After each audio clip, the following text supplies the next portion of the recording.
What if pain led Bella and Jacob to each other? Hello listeners, a very warm welcome to Renesmee, a channel dedicated to Twilight fanfiction. If you'd like to join us, it's completely free. Just hit subscribe and get notified every night before you head to bed. This fanfiction is going to be released in 3 parts. If you ever get bored before I finish, just let me know in the comments. I can put this aside and work on something new and exciting. Whatever story you'd love to see next, just write it down in the comments. Let's give it a chance. Twilight belongs to Stephenie Meyer. Okay, if you read Hearts and Soul, I promised a BXJHEA, so this is for you guys. This is going to be very similar, and this is originally what I set out to write before. The story shifted dramatically and ran on its own.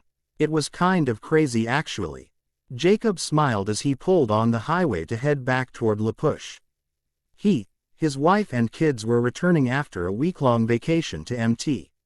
Hood in Oregon. They had had a great time camping as a family and he was relaxed. He wasn't overly excited about a long drive with 2 young kids in the car. However, they had a built-in DVD player for each of the kids and headphones, so they didn't have to hear the Frozen soundtrack or SpongeBob the entire way back either. Jacob leaned forward and turned on his playlist. NNI reached over and clasped hands with her husband. She had needed a break from her hectic life as a teacher. She spent a ton of hours at school preparing lessons, reports and meeting with parents.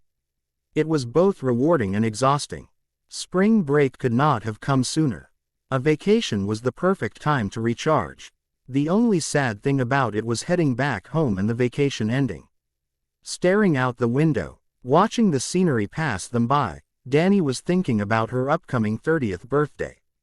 Time seemed to be flying by. Their son, Riker, would be 7 years old this year and their daughter, Hope, would be 4. She and Jacob had celebrated their 9th wedding anniversary and it seemed like it had just happened yesterday. "What ya thinking about so hard over there?" Jacob asked, as he squeezed his fingers to pull her attention from her daydream. She turned and looked at his handsome face. It had only gotten better with age. His light scruff from a week without shaving was ruggedly sexy, and his bright smile always made her smile with him. He raised his eyebrows at her, indicating that she still hadn't answered his question. Dani giggled and looked out the passenger window to try to keep a straight face as she answered, "Well, I was thinking about this really sexy man I know. I'd love if he decided to ravage me later. Only when my husband wasn't looking, of course." Dani slid her eyes toward Jacob and immediately burst into laughter. Well, I was going to go check on the store when we got back, but I guess I'll have to stay home now to beat this guy's ass," he continued with the joke. "I'm not sure anyone could beat him up. He's a big strong alpha male. 6'4", all tight muscles. You might get hurt," she snickered. "He does sound like a big guy. But I bet I could take him," he growled lightly. "Daddy, you are big and strong." Hope chimed in from the backseat. "Uncle Paul says he could beat anybody up, so nobody better mess with him," Riker added, clearly admiring his uncle. Dani and Jacob burst into laughter at this comment. Paul was still as arrogant as ever. Although, he'd settled down over the years and he and Jacob were glad to have each other as family. "Uncle Paul will learn to watch what he says one of these days, I think," Jacob responded. "But I know for a fact that I can take Uncle Paul." "Mommy, can you start the movies, please?" Hope asked. With politeness they both prayed would last forever. Dani grabbed the 2 small remotes and started both movies. She chuckled as she watched the kids slip on their headphones and become engrossed in their shows. After a week in the wilderness, they deserved a little time to veg out. Hope was already humming songs that she knew were coming up, while Riker was sitting calmly. Reaching into her bag, Dani pulled out her tablet to start reading a novel she had wanted to read since summer vacation. She didn't really have time to read during vacation as they kept busy all day long. She'd had tremendous fun with the family, but now that they were in the car for hours on end, she could enjoy a little sappy romance time. "Hey, you're forgetting something," Jacob said as he nudged her lightly. She opened her glasses case and slipped the new readers on her face. The pink frames were fashionable, but it was hard to get used to needing glasses. This aging thing wasn't getting any easier. Thanks, Jake, she said. It wasn't long before she was lost in her story, unaware of her surroundings. The book was a great one and she wished she could have read it sooner. Hello. A hand waved in front of her face. She looked over to Jacob. What? She asked. I've been saying your name over and over. Can you hear me? You're so engrossed in that book, you can't hear a word I'm saying, he said, without menace. Sidebar true story, lol. I'm sorry. It's a good book. What's up? She questioned, putting the tablet in her lap and giving Jacob her full attention. Hope's movie was over and she wanted you to put in a new one. I was wondering when and where you wanted to stop for lunch, he answered, and then smiled at her. Danny reached into the bag right behind her seat and grabbed the DVD case. She unzipped it and asked her daughter what was next. Princess Sophia, she cheered. Danny flipped through the sleeves and found the requested DVD. She replaced the movie and got it started for her daughter. The great thing about them watching so little TV is that when they can they love it, Jacob chortled. True, but they can entertain themselves too. They both like to draw and look at books, so they should be okay. As long as we stop soon and stretch our legs, Danny said as she swiped her tablet back open to get back to her story. She looked at Jacob and apologized. Sorry, you know how it is once I go back to school though. I won't have time for reading stuff I want. I know, I just think it's funny how lost you can get in a story. Jacob turned his music up a little bit so he could enjoy something as well. Let's stop at a park or something on the other side of Portland, Danny suggested. That way the kids can get out and run around before we get back in the car. Sounds good, Jacob said, as he began to thumb his fingers on the steering wheel to the beat of the song. Danny smiled as she went back to her story. It was just getting to the good part, of course. Twilight belongs to Stephenie Meyer. As the F.A. Miley pulled into the driveway of their home, Jacob sighed with relief. The first 3/4 of the ride had been quiet and relaxing. The last 2 hours had been hell on wheels, literally. Hope was tired of riding in the car, so she started asking Riker thousands of questions. They ranged from simple things like, "Can I have a drink?" to "Why are you blinking?" Riker quickly tired of the annoying game and started hollering at his sister. Danny started getting on the kids and finally 10 minutes ago they both fell asleep. He shifted the Pathfinder into park and turned off the ignition. Glancing over he realized that Danny had also dozed off. Carefully, he carried each of the kids into the house and placed them on the couch to finish their nap. It was not quite bedtime and he knew to let sleeping dogs lie. Last, he pulled Danny from her seat and raised her up to his face, where he placed light kisses on her cheek. A smile broke out on her face and she reached out to wrap her arms around Jacob's neck. "Oop me down so I can help unload the truck," she answered through her sleepy yawn.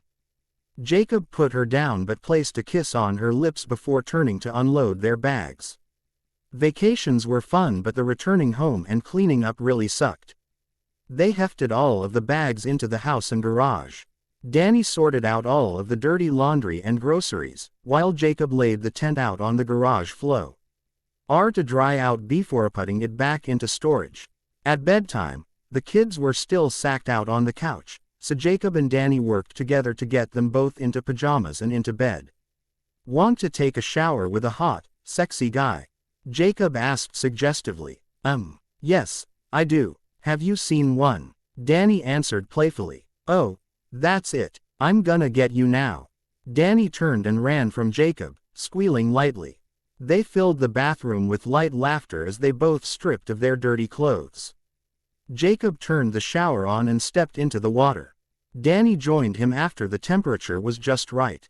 While Danny had her head tilted back, her hands running through her hair to get it all wet, Jacob stepped closer and lightly touched the tips of her perky nipples. She jerked her arms down involuntarily at the surprise and laughed. "Turn around," he said, huskily. Danny stood while Jacob carefully washed her hair, making sure to massage her scalp as well. It was so relaxing. Danny wobbled a little. Careful. Jacob turned her body back toward the water and helped her to rinse all of the shampoo out. When she stepped out of the water to put conditioner in her hair, Jacob stepped in to get himself washed. Danny grabbed the sponge and squirted some body wash onto it, then began giving Jacob's body a thorough cleaning. Afterward, they stood in the bathroom and dried each other's bodies with the soft towels. Jacob pulled her robe from the back of the door and wrapped it around her body before giving her a kiss from the bottom of his heart. He could hear her heart pounding in her chest and Dee was thankful after all of these years together, he could still get her worked up with just a kiss. "Let's go to bed," he whispered.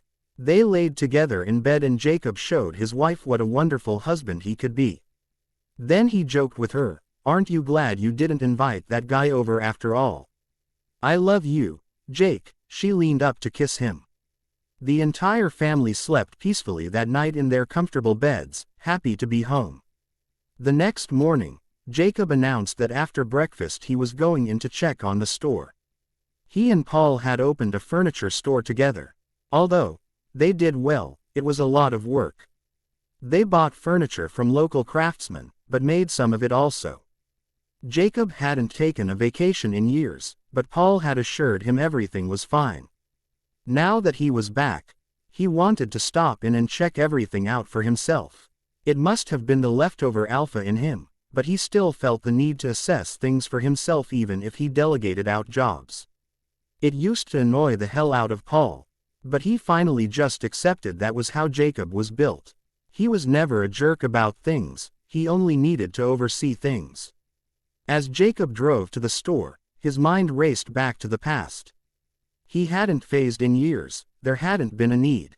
The Cullens had been living in Forks, but once the new pack began phasing, Carlisle suspected their presence had triggered and packed his family up and moved out of town. Unfortunately, the gene had been jump-started, and Jacob, Sam, Paul, Embry, Jared and Quill had already all phased.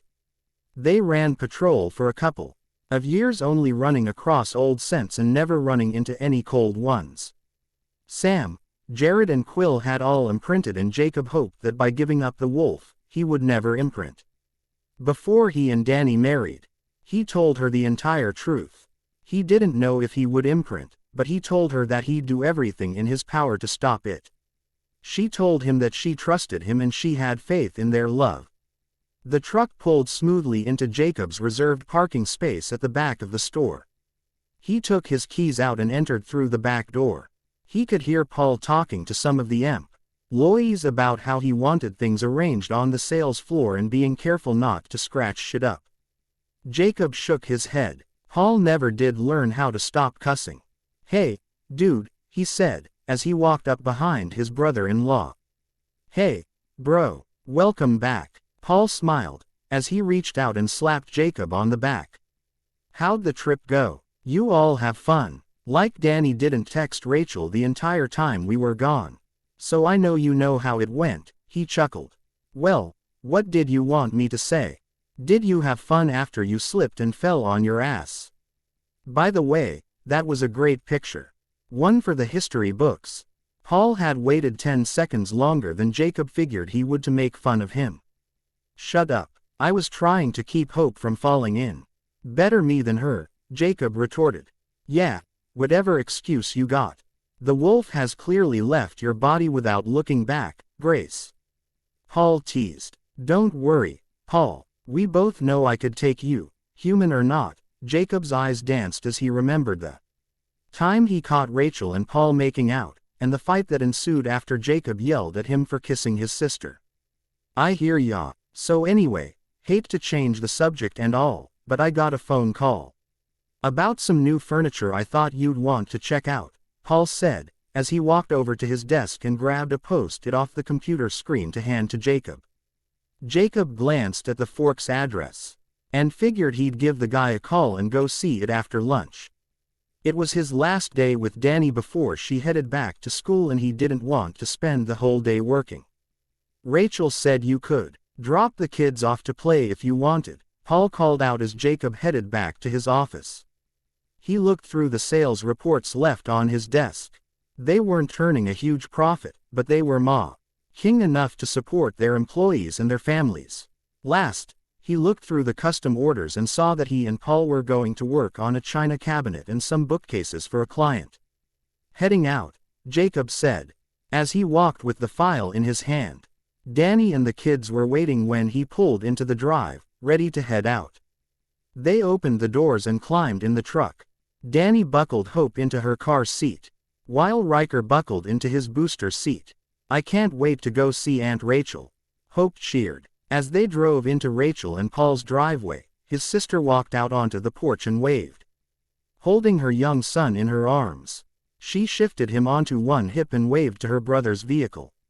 They parked and unloaded the kids. Inside, they sat down and talked for a bit about their vacation with Rachel.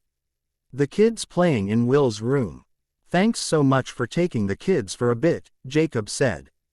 "We're going to stop by a customer's house in Forks and then get some lunch. We won't be out too long." "No worries. Will takes a nap after lunch, so the kids and I will do something quiet till you get back," she smiled. "All right. See you later, Rach," Danny said, as they walked out the door. "What are we going to look at?" she asked Jacob as she climbed into the front seat. "Some guy has some antique furniture he wants to sell," Jacob shrugged. There was a lot of business for selling antiques. But he didn't buy fixer-uppers. He had enough work with custom furniture and running the store. He only bought stuff that was in condition to sell. They told people this when they called. But their standards often varied from his. They enjoyed each other's company in silence, the occasional interruption from the GPS giving directions to the address Jacob had typed in. A white two-story house sat on the road and Jacob glanced at the house to make sure the house address matched.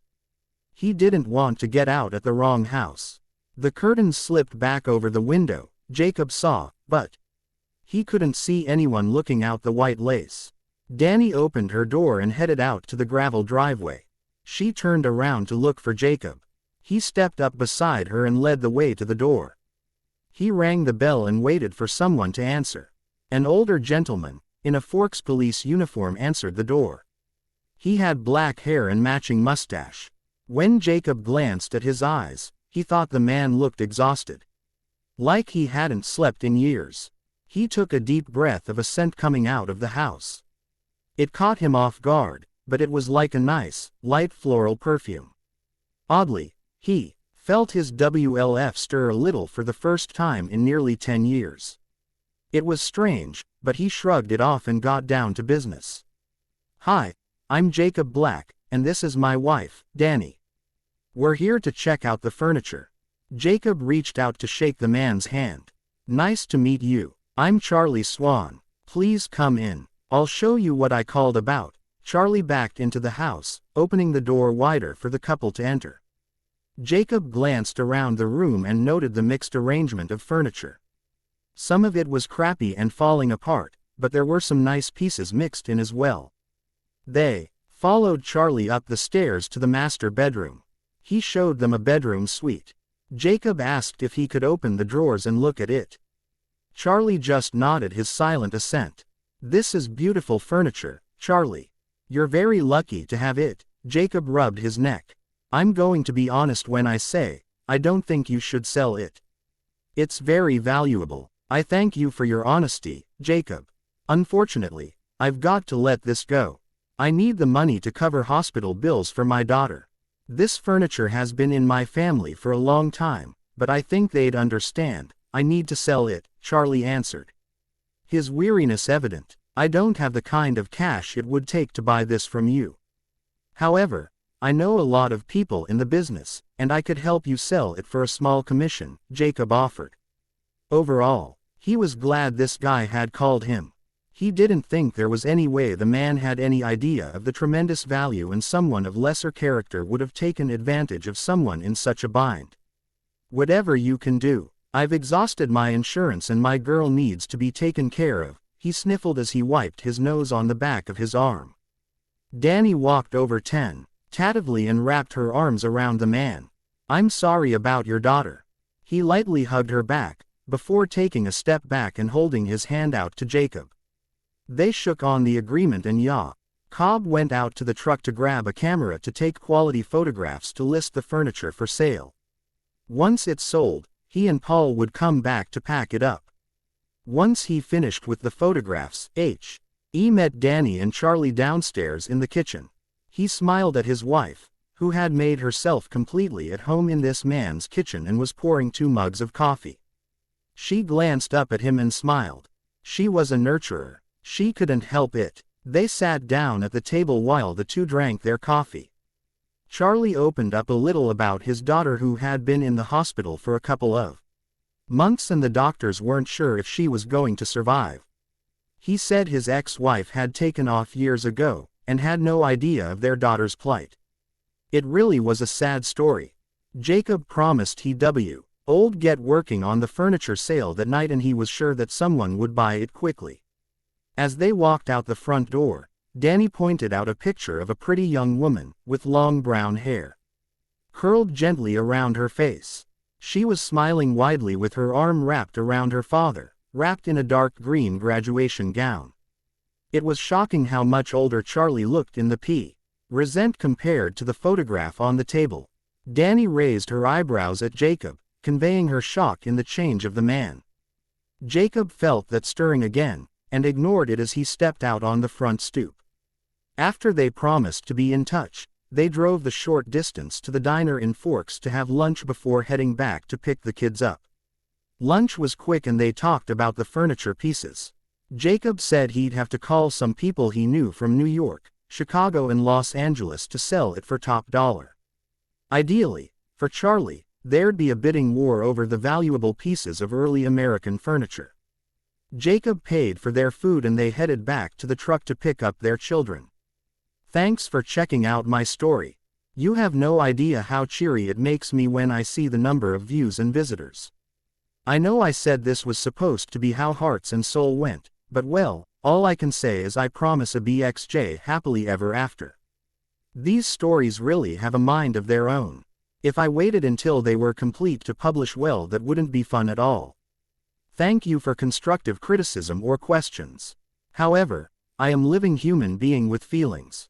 If you don't really like this story, you're not obligated to read it. So thanks for not leaving rude responses. My characters might curse in the story, but I'm not cursing at you. It's quite a difference. Jacob and his family stayed for dinner with his sister and brother-in-law that night. They filled each other in on their vacation to Mt. Hood. Rachel and Danny got a real kick out of going over every minute detail of Jacob falling in the water. He groaned and said, "Come on. You know I'm plenty steady on my feet. I was trying to keep hope from falling in. Will you lay off already?" Their only response was an evil-sounding laugh. "Hey, Paul, let's step outside and talk about that furniture Danny and I saw today," Jacob suggested, standing from his spot at the kitchen table.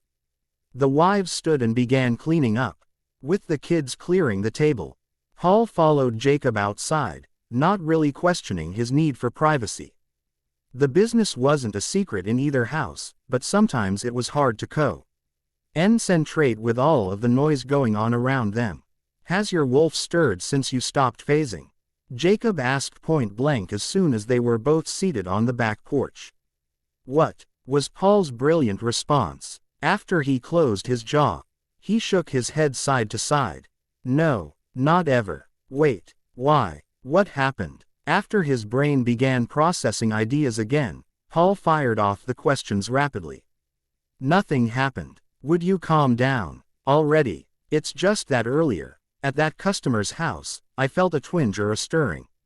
It was odd, but I blew it off at the time. Now that I'm gone I can't stop thinking about it and what it means. Maybe you should talk to your dad or old Quill about it. I'm sure they'd know," Paul suggested. "I don't know. I don't want to worry anybody. If it happens again, I'll talk to somebody," Jacob said. Then he launched into the furniture he saw and what he planned to do with it. There was no way Charlie Swan could get what it was worth by selling it at their shop. The Our most expensive bedroom set was a few $1,000s and his early American set was well over $100,000 to the right buyer. Since they would get a 15% commission, it was well worth their time. Plus, Jacob really wanted to help Charlie out. He felt sorry that the guy was having to sell family heirlooms to pay doctor and hospital bills. That night at home, Danny put the kids to bed and Jack sat in his home office uploading the digital pictures of the furniture and making phone calls to his contacts around the country. It was late for Washington time, so he left voicemails with follow-up emails. He was hoping by morning he'd have the highest bidder.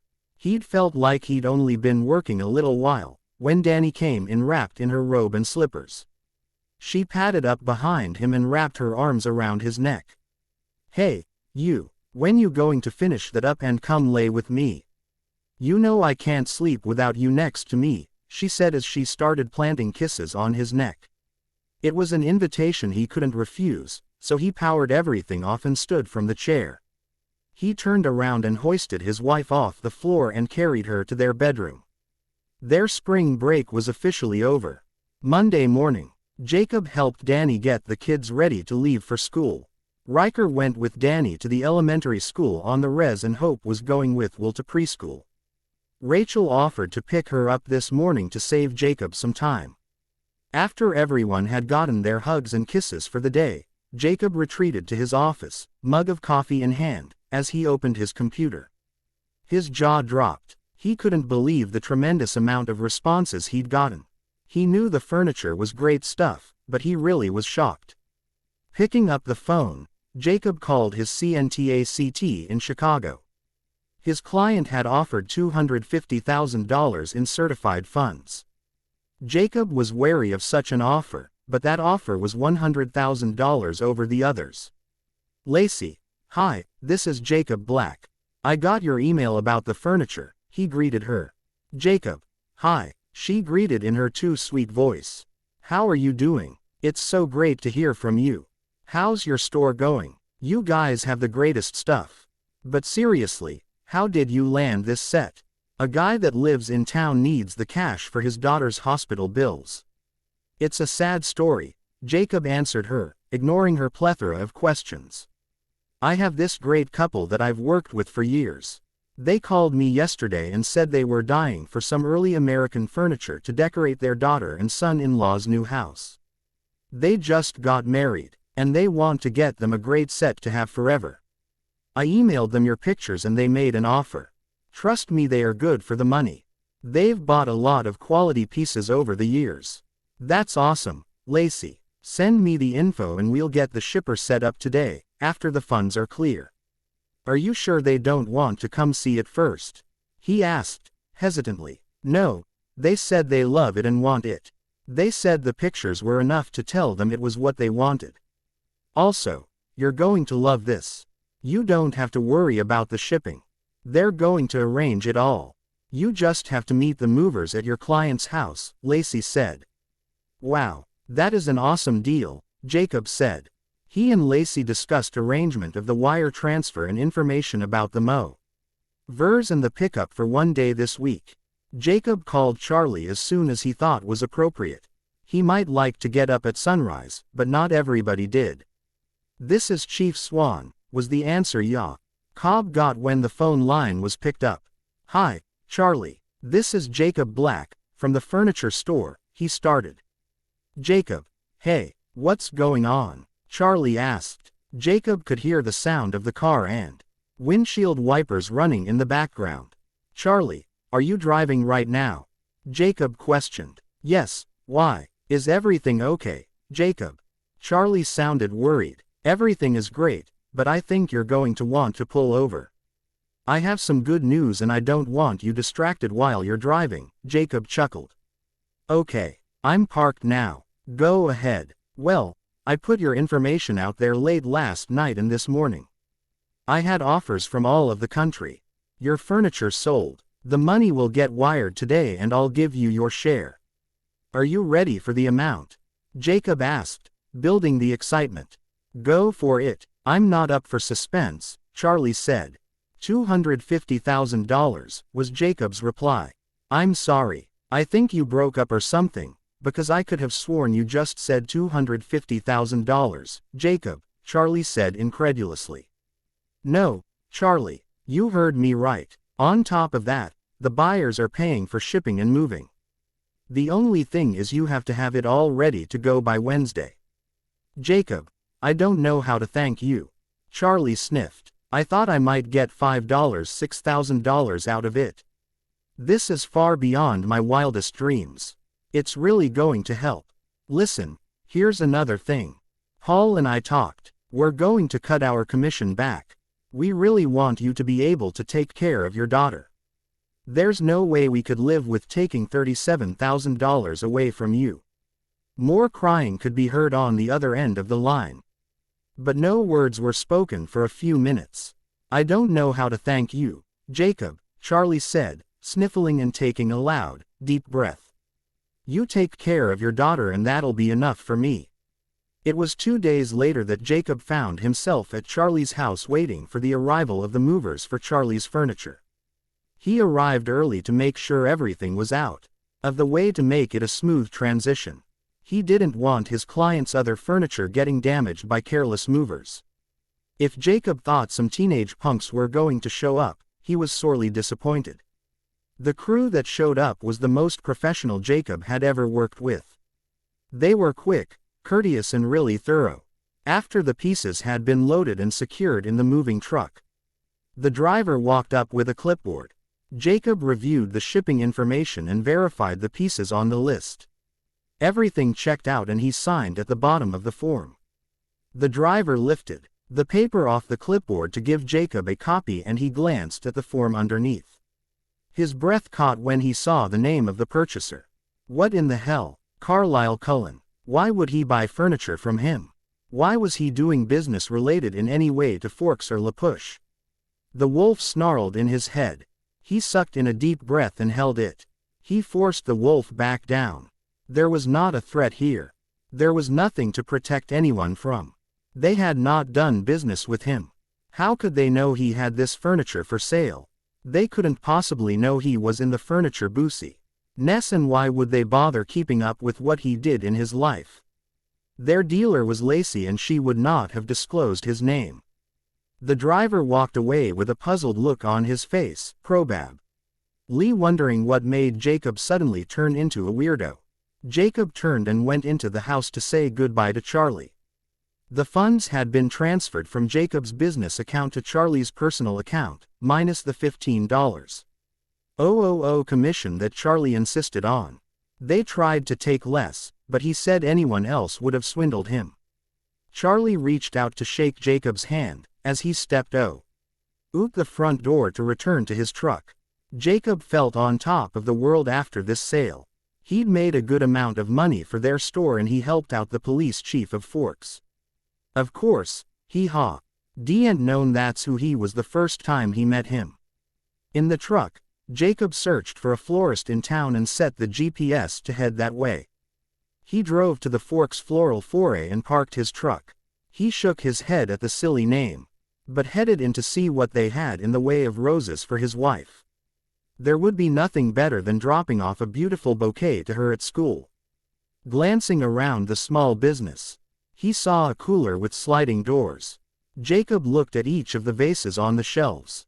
Finally, he found the perfect vase, a mix of red, white and pink roses. He slid the door open and pulled the vase out. Jacob set the vase on the counter and an older woman walked up to ring him up. Very pretty arrangement. Must be for someone really special, she smiled, her wrinkled face crinkling. He grinned at the woman. My wife. She will adore them. That'll be $49.95, she said. Jacob reached into his wallet and pulled out his credit card. He slid it across the counter to the woman. He walked out of the store to the passenger door of his truck. He buckled the vase in and closed the door. Then he headed to Danny's school. As Jacob pulled out onto the highway, the vase started to tip over. Jacob reached over to stop it and took his eyes off the road. He hit a slick spot and started sliding. He sat up and held onto the steering wheel with both hands trying to get the vehicle under control. Just as it straightened back out, he looked up to see a semi-truck heading right at him. There was nothing he could do to stop it. The next thing Jacob remembered was waking up in a hospital bed in a lot of pain. Unable to move, he looked around and saw his dad sitting quietly in the corner, with a book in his lap. He grunted to get his attention. For some reason, he was unable to talk. Rapid beeping could be heard on the machines around him, but he still couldn't move his body. Jake, don't move. You have a breathing tube in. You have to relax, Billy soothed his son. It's okay. Hang on. Let me get a nurse for you. But Billy didn't have to move. A nurse alerted by her computers outside to the increased heart rate came dashing in. You have to calm down, Mr. Black. Relax and let it breathe for you. We'll get it out really soon. I have to get a respiratory therapist up here first to remove it. She coaxed him back into a relaxed position against the bed. Then she led a syringe from his pocket and pushed the fluid into Jacob's IV. I'm giving you pain medication. That's all. We'll get the breathing tube out now that you're awake, she said, as he drifted off from the medicine. Billy sat in the corner in his wheelchair, texting various friends and family telling them the good news. Danny was home with the kids, but Rachel was going to pick them up, so Danny could come to the hospital. Eventually the room was hopping with various doctors and therapists, checking every reflex, oxygen and heart rate levels, Jacob's ability to speak and make sense of things. When Danny walked into the room, she went right to her husband, planting a big kiss on his lips. His eyes were tired but danced at her face. Don't you ever scare me like that again. She scolded him. I can't take it. You know how I can't sleep without you and it's been a week. A week, Jake. Oh, I love you so much. Mrs. Black, we really need your husband calm, a nurse reminded her. She put her head down and nodded in understanding. She reached out and grasped his hand with hers. Glad you're okay, baby, she responded quietly. Later that night, after all of the craziness settled down and Jacob was sleeping peacefully, breathing on his own, and having spent what seemed like hours complaining, Danny went home. Relief spread through her that Jacob was awake. The doctors assured her that he would be okay, and that sometimes patients took a while to awake after a trauma. When she was there, it kind of seemed to her that the doctors were surprised he was awake and so coherent after only a week. Even though he'd been a wolf, it had been a long time since he phased at all. He'd once told her the wolf was gone and hadn't been heard from since. It seemed that his genetic makeup saved his life. He was more durable but still breakable. She worried that the accident would have killed an average human being like herself. Jacob had fractured a number of bones. They had been rebuilt in surgery and put back together with pins and screws. It was pretty gruesome actually, but she would never complain because she was so thankful her husband was alive. Danny shook herself from her thoughts, so she could concentrate on her own driving. The kids couldn't handle another traumatic event. The accident had taken its toll on Jacob's body and he spent the next few days sleeping mostly, but awake for short periods. Each day, he'd spend a bit longer awake. At first, he'd only stay awake for 10 to 20 minutes before he'd doze back off, not recalling conversations he had had with his wife and family. Later on, Yako B would stay awake for 45 minutes or so and was remembering more conversations he was having. He was still in a lot of pain, but was breathing and drinking fluids on his own. It was about 2 weeks late, when Jacob awoke after his painkiller-induced sleep, and glanced around looking for Danny. She had already left. The clock on the wall read 11:25 p.m., and his dad was still sitting vigil in his wheelchair. Dad, you need to get home and get some real sleep, you know, Jacob said roughly. I know, Jake. I've been worried about you, he sighed. Well, I'm worried about you getting a shower. You stink, Jacob chuckled. Well, you were a teenage boy that lived in my house, I've had to endure your body odor too, he smiled back. I need to talk to you, though. Something happened with my wolf. Something that I'm worried about. It's weird because I thought he was gone. Haven't heard a whisper since I decided to stop phasing. I went to a customer's house in Forks and I felt this feeling. Danny showed me a picture of the guy's daughter and I felt really protective of her. She's really sick and he was selling his furniture to pay for her hospital bills. But, get this, when the furniture sold, guess who bought it for twice its value? Jacob questioned his father. Billy simply shook his head side to side. Who did they know that had the kind of money to overpay for furniture? Carlisle Cullen, Jake answered. What, you're kidding me, Billy responded, leaning forward in his chair, eyes widening. The thing is, when I saw his name, my wolf snarled in my head. I haven't had to even think about Vamp Iris in years and I had to swallow the wolf down. The delivery guy must have thought I was a complete whack job, Jake said, shaking his head, recalling his reaction to the name. What do you think it means, Jake? Billy wondered. Who was the customer? He's the police chief for Forks, Charlie Swan, Jacob told him. I'm not sure what it means. Maybe my wolf sensed that vampires had been at their house. You know how they like to get involved in the community. Jacob shook his head in irritation. If they had stayed in the shadows like they should and stopped pretending to be human, his whole life might have been different. I don't like that after all of this time, those leeches have popped back up. Don't let it worry you, Jake. You need to focus on getting better. I'll talk to the council and see what they think, Billy said. Effectively ending the conversation. Jacob hated being stuck in bed. His leg was pretty nasty looking with metal sticking out of them, holding everything in place. He knew he was lucky to be alive at all. But it still sucked. He tried getting comfortable, but it was hard when you were intentionally immobilized. His chest was sore and wrapped tightly. Billy reached over and pressed the button on the pump connected to Jacob's IV.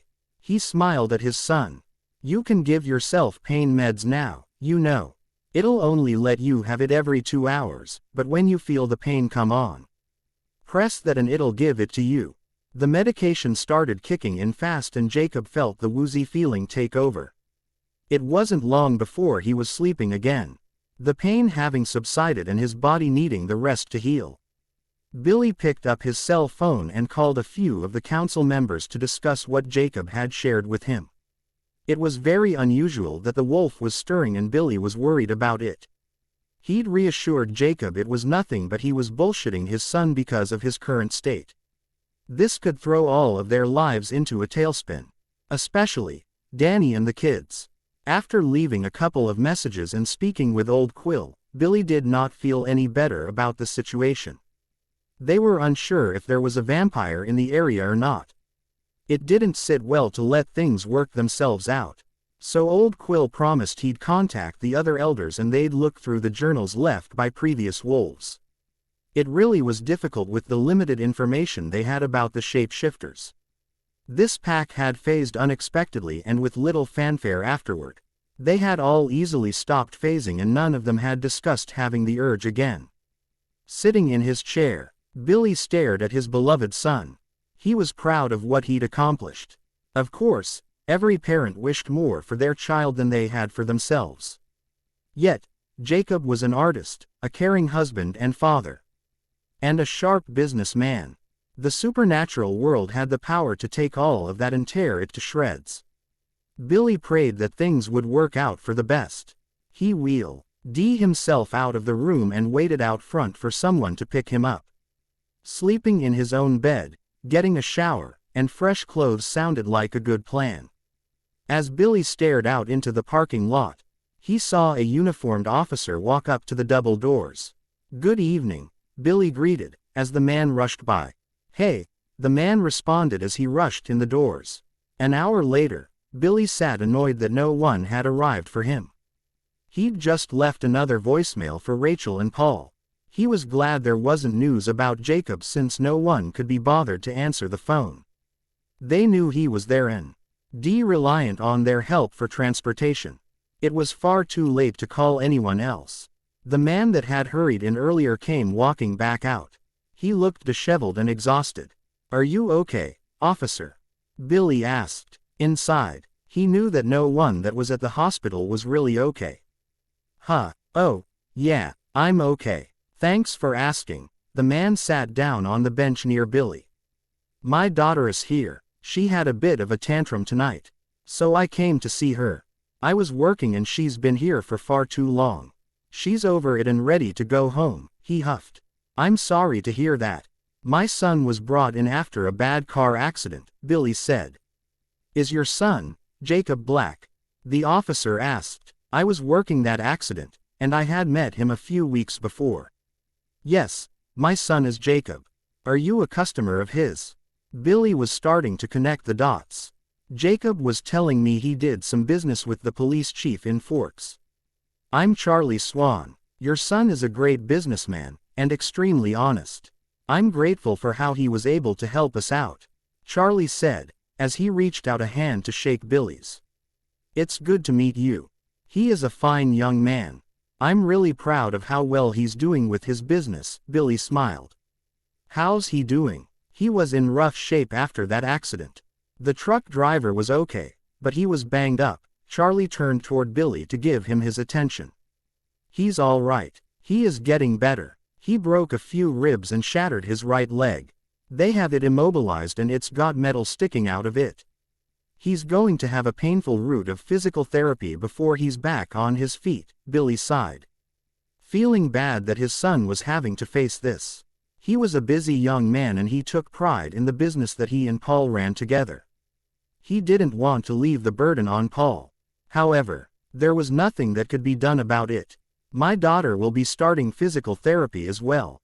She had a really bad fall a couple of months back. Charlie shook his head. That girl Sue, LD tripped and hurt herself on flat level ground.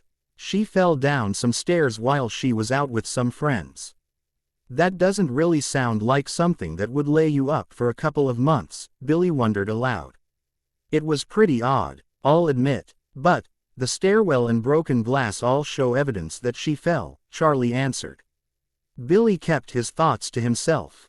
He was trying to figure out how the Cullens were involved in all of this, and tripping down the stairs didn't add up in his mind. Well, Chief Swan, I'm really glad she's all right and throwing tantrums. I bet her friends are here for her every day to make her feel better, Billy stated, fishing for information. You'd think so, wouldn't you? After the accident, I haven't seen or heard from them. Bella met them while she was away at college. She'd been living in the Northeast and worked for a publishing house. When she was stable enough to be brought back here, I had her transferred to Forks so I could be nearby, Charlie mused.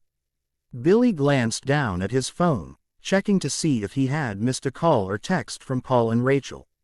There was nothing. Are you waiting for someone to pick you up? Charlie asked. My daughter or son-in-law were supposed to come. But I can't get a hold of them, Billy grumbled. Can I give you a ride? Do you live close by? Charlie offered. Well, actually, I live on the res, Billy said.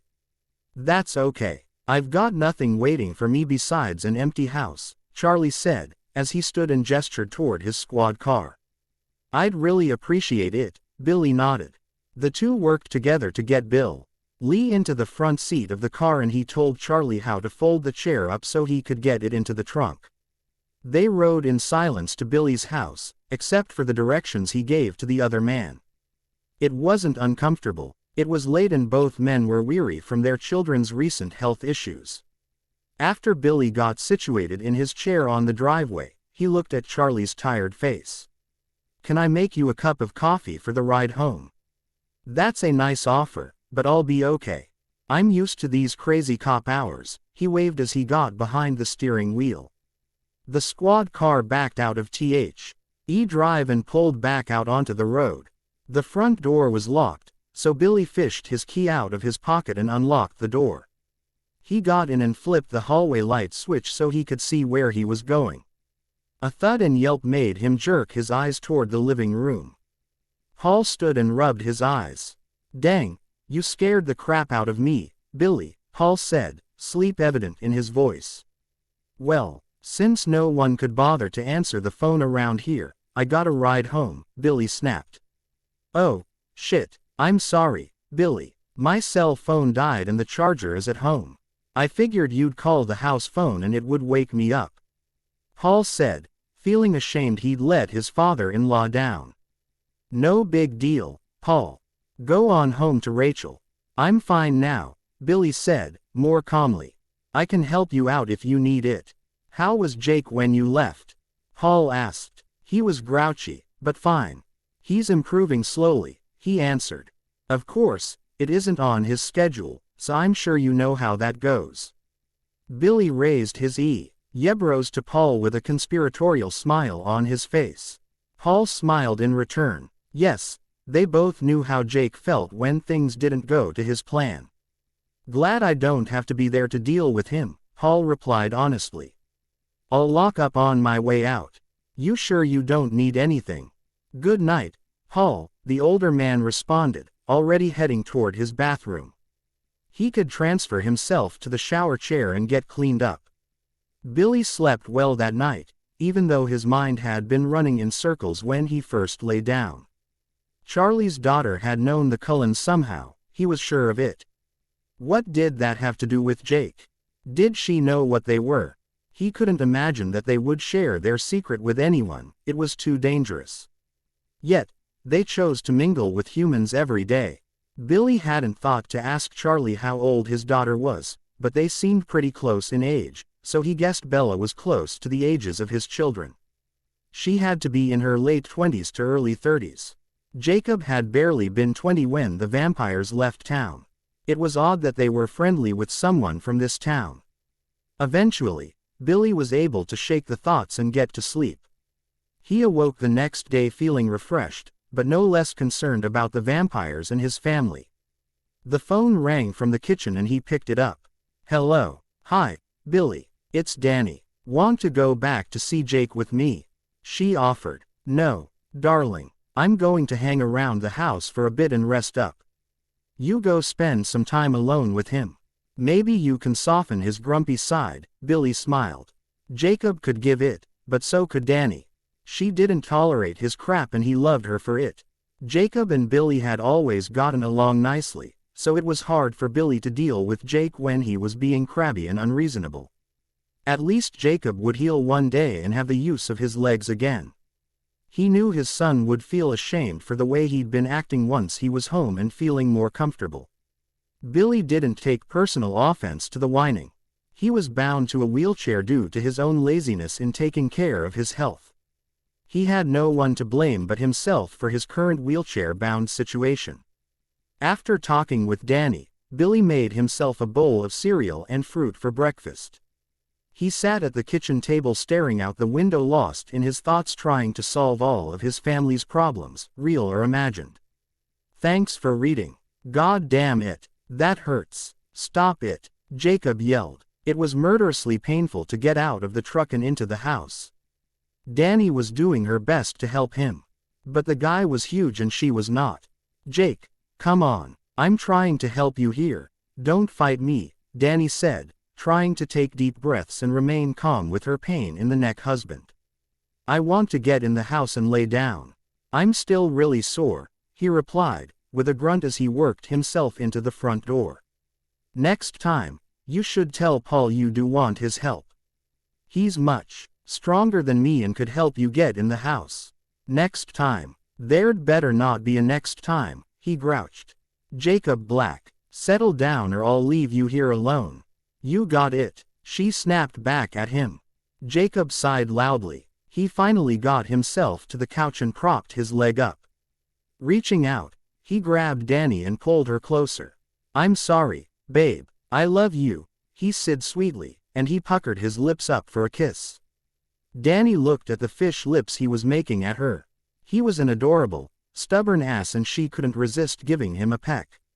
Tomorrow, you begin physical therapy, so I don't want to hear this crap out of you every single day, Jacob.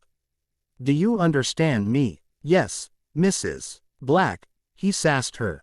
I can make a classroom full of children behave, but not one grown man, she grumbled herself as she walked into the kitchen. It was a relief that Jacob had been discharged from the hospital. Of course, now she had to worry about his hospital bills and therapy bills. It wasn't close to being over. Technically, Jacob was at fault for the accident since his vehicle crossed over the center lane. She hadn't had the heart to discuss that with him yet. She'd leave that one up to Chief Swan. There was only so much they could do, so she was going to be thankful that he was alive and would recover from his injuries. The furniture store would keep bringing in money. She reached out and put a mug under the coffee machine and pushed the button for coffee. Her foot tapped the floor impatiently while she waited the minute or two for it to brew and pour. A mug of coffee in each hand. I walked into the living room to find that Jacob had already drifted off. She set one on the coffee table and sat in the recliner to rest. The kids were still at school and Rachel was going to pick them up for her. It wasn't often that she took a day off school, so she tried to relax and enjoy the limited amount of time before they got home. They were very excited to see their daddy, who they hadn't been able to see since his car accident. An empty mug sat on the end table beside the chair, as Dani closed her eyes and dozed off. It felt as though she'd just started to snooze when she heard the kids talking outside. Rachel knocked on the front door, before unlocking it and coming in with the kids. Dani jumped up to keep them from jumping on Jacob and accidentally hurting him. "Hi guys, how was your day?" she asked, squeezing them both in a hug. "Where's Daddy?" Hope asked, excitedly. "Where are my son and daughter?" Jacob called out. He sat up a little on the couch so they could see him. "Daddy." Both kids squealed together. They ran toward him. Dani called out, "Be careful," right as Jacob scooped both kids into his arms and gave them a long-awaited hug. "I missed you guys so much," Jacob said, with tears in his eyes. He kissed each kid soundly on the cheek and scooched over on the couch. They carefully sat on the edge and checked him over. "What are those metal things sticking out of your leg for?" Riker asked with a look of total fascination. "They are holding the bones in place until they can heal," Jacob answered him. "That's disgusting," he said, leaning forward for closer inspection. "I can see the scabs all around it and it's got pus, too." "Awesome." Riker started to reach out to poke it, when Jacob gently grabbed his hand. "Don't touch, Ry. That would really hurt and I have to keep it clean." Jacob swiped his thumb over his son's knuckles to silently reassure him all was fine. Hope leaned forward and wrapped her arms around her daddy's neck. She let her body sag against him and laid her head on his shoulder. She didn't say a word, just cuddled up. Jacob kept his arm around her waist. "How was school today, Riker?" Jacob asked. He couldn't believe how much of their lives he had missed. It seemed like years, when really it was a few weeks. It was okay. In science class though, we got to watch butterflies come out of their chrysalis. It was really cool. I wish I were a butterfly and could change like that. Riker smiled, eyes lost in thought about his day at school. "Well, I've got to get my reading done, Daddy. Mommy doesn't like for me to leave it until later."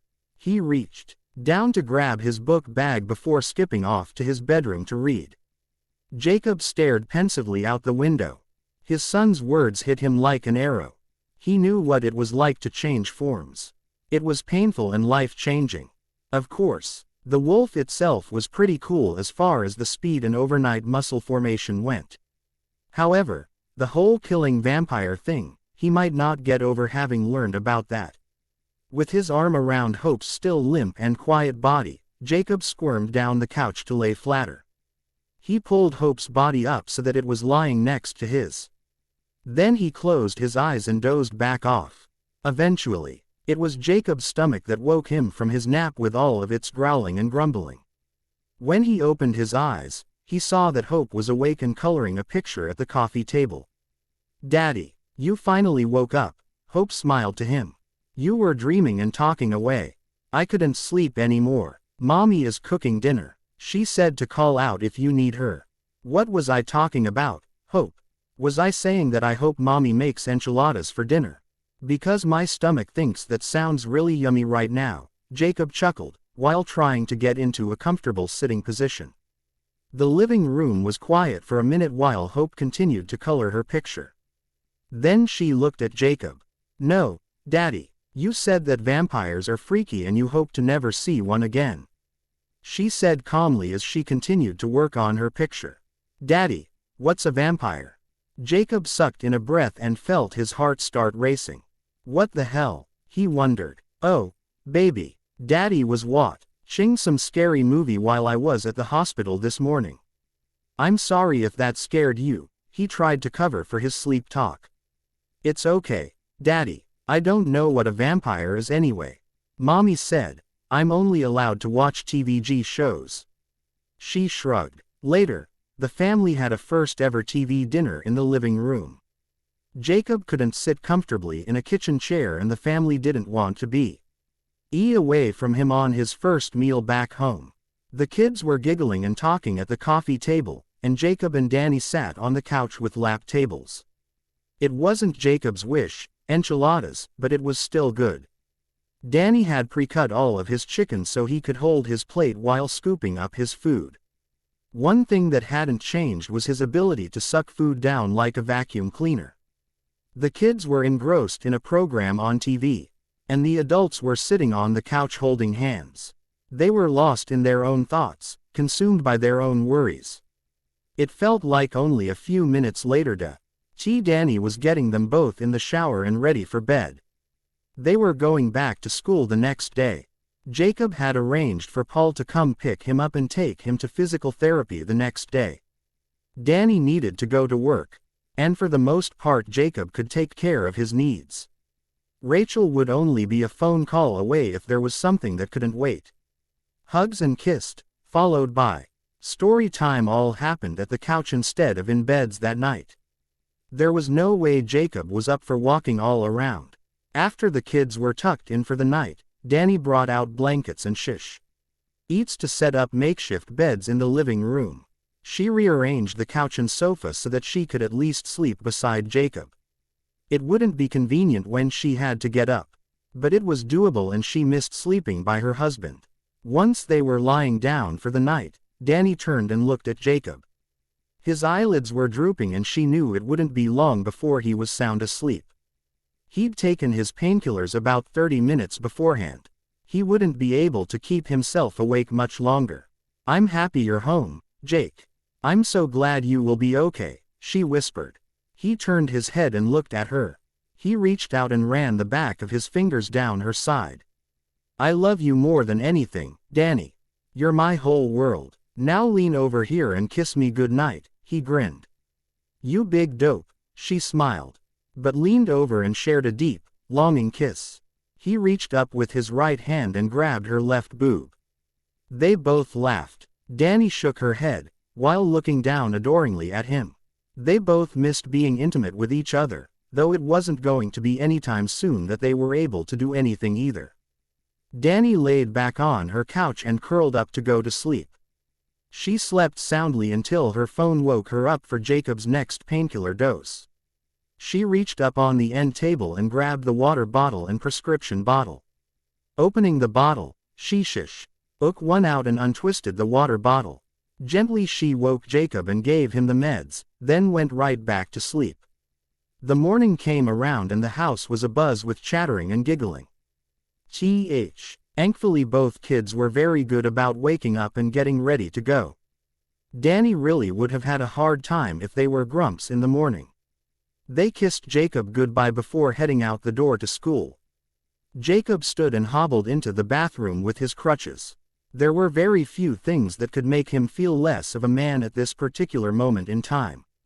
He dismissed his negative feelings and turned the water on at the sink. When it warmed up, he leaned down and splashed his face. He washed and dried his face, then brushed his teeth. Last, he grabbed a washcloth and wiped as much of his body as he could reach. A nice, long, hot shower sounded really good about now, but he couldn't yet. Jake, Paul called out from the foyer. In the bathroom, he answered back. Almost ready. Just gotta get dressed. Holler if you need me, Paul said, as he sat on the couch, turned on the TV, and made himself right at home. Rachel wouldn't let him watch ESPN this early in the morning. Saying all that blathering started her day off wrong. He was dying to catch up on some stuff that wasn't bill-related or cleaning-related. Jacob carefully pulled a loose-fitting t-shirt over his head and looked down at his leg. He wasn't sure how he was going to put on pants by himself. He'd had help getting dressed at the hospital yesterday, and while he was there all he wore was a hospital gown. Glancing around the room, he saw a pile of pants on his dresser. Carefully, he walked over there and picked a pair up. Gosh, Danny rocked. She had bought some basketball pants with the snaps up the side for him. He set himself on the edge of the bed and carefully worked off the sweatpants he was wearing. They had to cut the right leg off so he could wear them. Unfortunately, he was going to go commando because he wasn't going to be able to get boxers over the appliance screwed to his leg. After he pulled the pant leg off his left leg, he gingerly worked the pants off his right. He pulled all of the snaps open on the new pants, and very slowly pulled the pant leg up his right leg, trying hard not to get caught on anything. Once that was done, he put his left foot into the left pant leg and shoved his leg through. Somehow, he managed to tangle himself up and fall sideways off the bed. Paul came running at the sound and looked into Jacob's room. Jacob was laying on the floor, holding his leg.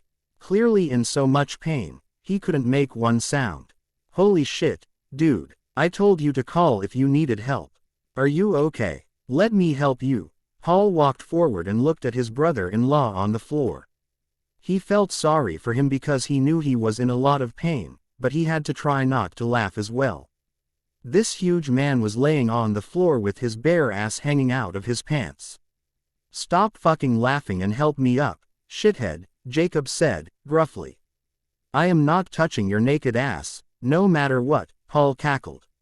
Fuck you. Jacob turned to his back and lifted his butt so he could pull the pants up the rest of the way. The pain was excruciating and his ass-hat brother-in-law was going to laugh at him. I'm sorry. I really am. Paul stepped forward and helped Jacob into a sitting position. Do you want to sit on the bed first, or stand? Help me stand. Then I'll go to the living room, he said, trying to keep his anger under control. It wasn't Paul's fault the slippery pants made him fall over. The two worked together to get Jacob on his feet and into the living room. Paul opened the bottle of ibuprofen and grabbed a cold water bottle from the refrigerator for Jacob. 20 minutes later they drove out of the driveway headed toward town so Jacob could see the physical therapist for rehab. His muscles were weak from being stuck in bed, as well as the trauma to his body from the accident. As they pulled into the newer one-story building, Jacob looked around at the few cars that were parked in the parking lot. One that stood out to him was a black Mercedes. He snorted at that, probably going to pay out the nose for therapy that would cost his family thousands while somebody got to drive around a $100,000 car. He went into the wrong career field for making that kind of money, that was for certain. Paul agreed to stay close by so they could head home as soon as Jacob was ready. The doctor already warned them the therapy would be painful and Jacob should plan to rest afterward. He wanted to be back on his feet again, but he didn't want to go through the pain. Using the crutches, Jacob held them under his arms and pressed the button to automatically open the doors. He swung himself into the lobby and shuffled his way to the reception desk. That really hurts, you know. Why do you keep doing that to me if it hurts? A woman was screaming from the back. I do, and want to do this if you're going to keep hurting me. Please, we've got to stretch your back out. We aren't trying to hurt you. Your muscles are tight from the months you spent in the hospital. A man tried to settle the woman down. She could be heard sobbing and said, Dad, I'm done for today. Jacob turned to the waiting room and saw a familiar face stand and head toward the side door. It was Charlie Swan. Charlie, Jacob asked. Hey, Jacob, how are you doing? You're out of the hospital, I see. When did you start therapy? He inquired. Right now. I got home yesterday. Already fell this morning. So I'm not looking forward to this at all. Especially, if they're going to make me scream like that girl in there. Jacob jerked his thumb toward the wall. Charlie turned a little red, and said, Yeah. My daughter has been having a rough time in rehab since she was released from the hospital. Jacob was rightly embarrassed. Oh, well, I hope she's feeling better soon. Don't worry about it, son. She's been a pill since her accident. I better get going before she really starts yelling. Since he couldn't easily sit down, Jacob went and leaned against the wall, thumbing through a 2-year-old edition of Southern Living magazine. The door opened and Charlie emerged pushing a wheelchair in front of him. A young woman, with long brown hair, sat uncomfortably in the chair, with her hands in her lap and her head down. Her shoulders shook from her crying. Jacob froze in place. He could smell her across the room and inside he could feel the wolf stir. The wolf was pleased. It was good to see you, Jacob. We might run into you again. Bella comes 5 days a week for rehab, Charlie said. More like 5 days a week for torture, the young woman muttered, then looked up under her hair at Jacob. When she saw him, she leaned her head up a bit further and looked directly at his face. It was then that gravity shifted. All of the ties connecting Jacob to his previous life were severed and he was now tied to her. As Charlie wheeled her out of the waiting room, Jacob stood frozen to his spot. The only words running through his head right now were, "Oh shit. Sorry it's been so long. Work has been hell. This hasn't been proofed like I usually do. So all mistakes are mine. I accept responsibility." Closing parenthesis. When Jacob walked out of the rehab center, Paul rushed to his side. His face was pale and he looked like he was going to puke everywhere. "Dude, are you okay? Did they torture you in there or what?" Paul asked, as he helped Jacob get into the passenger side of his car. Jacob didn't answer or even acknowledge that his brother-in-law had spoken. Paul waved his hand in front of Jacob's face and he didn't even blink. Paul shrugged it off and figured he was in a lot of pain from therapy. He jogged around the front of the car and got in. As they drove back home, Paul took the opportunity to swing by the diner for some lunch. He knew Jacob loved a good cheeseburger and fries and he wanted to help his friend out. After he parked, he looked at Jacob and asked if he wanted the usual. Jacob still hadn't spoken. "Jake, did you want anything from the diner or not?" When he didn't get a response, he gave Jacob a light tap on the arm. Finally, Jacob turned and looked at him. The look in Jacob's eyes freaked Paul out. He was glazed over and Jacob looked terrified. Paul decided he better make this trip quick and ran into the diner to order his food to go. What seemed like the longest wait in history later, Paul rushed out of the restaurant, bag and styrofoam cup in hand. After getting in the car, he looked to see Jacob glaring at him. "I asked you if you wanted anything. You didn't answer. I'm sorry it took so long. I was trying to hurry. Then I saw our customer, the policeman." "Jacob, talk to me, man. What is going on?" Paul looked a bit panic-stricken. Jacob turned and cracked the window before gulping in fresh air through his nostrils. Once the scent dissipated, he turned back in his seat. He stayed silent all the way home. Paul thought Jacob was locked in his pain from therapy and had every plan to give him a double dose of painkillers when they got him back home. What he didn't know were the thoughts going through Jacob's head at that moment. Jacob was petrified of going home. He promised his wife this would never happen. The feelings of love felt shadowed by something bigger. Jacob decided at that moment he would not tell anyone what happened. He would fight this imprint. He had a wife and family. Realizing his behavior must have alarmed Paul, he shook it off to the best of his ability. "Sorry, man. There's no preparing you for the excruciating pain of therapy. I feel like I could lay down and never move again," Jacob apologized quietly. He needed to somehow cover for his behavior. Once he got home, he needed to be alone and acting catatonic would keep someone by his side for sure. "Hey, no problem. I was only worried about you," Paul said as he finished the last bites of his burger.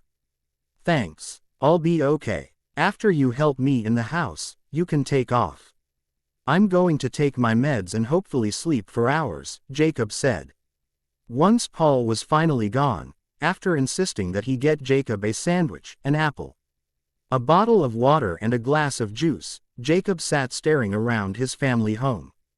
He swiped his phone and dialed a number from his contacts. "Hi, this is Jacob Black.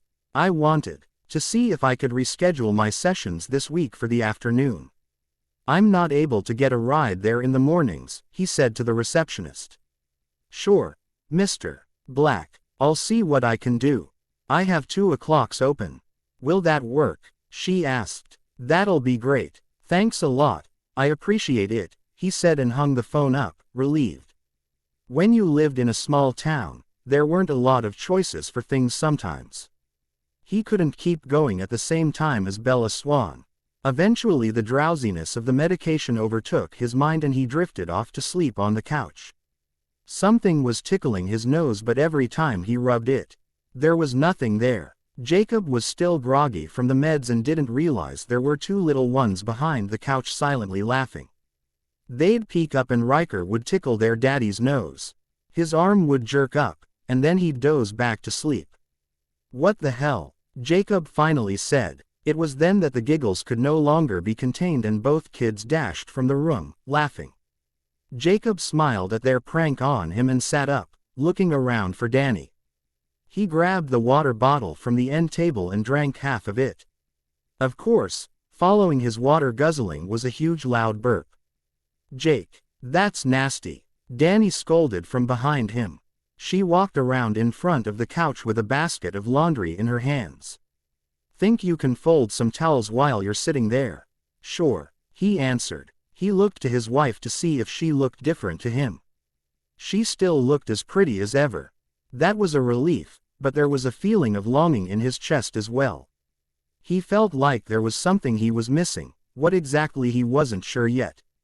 He reached into the basket and started folding towels, stacking them on the couch next to him. Once the basket was empty, he put the piles back in the laundry basket for Danny to put away. Dinner's almost ready. I'm taking it easy tonight and we're having grilled chicken salad. So, tell me about therapy. Paul sent me a text and said you were out of it, Danny said, as she sat on the coffee table looking at Jacob. Jacob squirmed uncomfortably on the couch. It was a lot easier to lie to Paul's face about his problems. But not as easy to lie to his wife. They'd always been honest with each other, even when it was hard to be. He rubbed his hand across his face and took a deep breath. Honestly, it sucked ass. It was incredibly painful. I think those people get off on making other people suffer. The girl coming out ahead of me was crying and screaming to leave, Jacob responded. He'd given her the truth, just not all of it. I was in so much pain afterward, I couldn't think straight, let alone talk. Sorry, if I freaked you and Paul out, babe. It was bad. I moved my appointments to the afternoon. That way maybe I can some work done in the morning over the phone and computer, then after therapy I can sleep and eat dinner with you guys. I'm so sorry, Jake. I wish you didn't have to go through this. You go whatever time of day you think is best. We'll work out our schedule at home. Rachel has promised to get Hope and I have Riker from school. You only need to worry about getting better. She smiled and leaned over to place a soft lingering kiss on his cheek. Now, you lay back and watch some TV while I get dinner on the TV trays. Kids, wash your hands for dinner, she called out and went into the kitchen. The family enjoyed having dinner together in the family room again. Danny told the kids they shouldn't get used to it because they would be back to the kitchen soon. The kids shrugged, G'd and decided to enjoy a good thing while it lasted. TV and dinner, a great and rare treat. Eventually Jacob had given up on the idea of sleep and laid there staring at Danny, wondering what was going to happen to them. After a long night, Jacob dragged himself to the bathroom. Being home from the hospital wasn't as big of a relief that he thought it would be. The nurses weren't coming and going all hours of the night and it was a lot quieter. Yet, he couldn't get comfortable with the equipment strapped to his leg and his broken ribs were still sore. The painkillers helped him sleep some, but that night, his active thoughts kept him awake. In the bathroom, he washed his face and cleaned himself up the best that he could. He hobbled back to the couch and sat down. He smiled when he saw his wonderful wife had left him a mug of coffee and his laptop. With his leg propped on a couple of pillows on the edge of the coffee table, he flipped the lid open and launched his email program. It took a while to download the email backlog and even longer to read through them, sort them and respond as needed. There were many well-wishing emails from his contacts that had heard of his accident. Of course, there were no shortage of emails from doctors in the hospital already asking for money. He shut the lid and stared at the ceiling. For the amount of money they now owed, they could have bought a house and a car.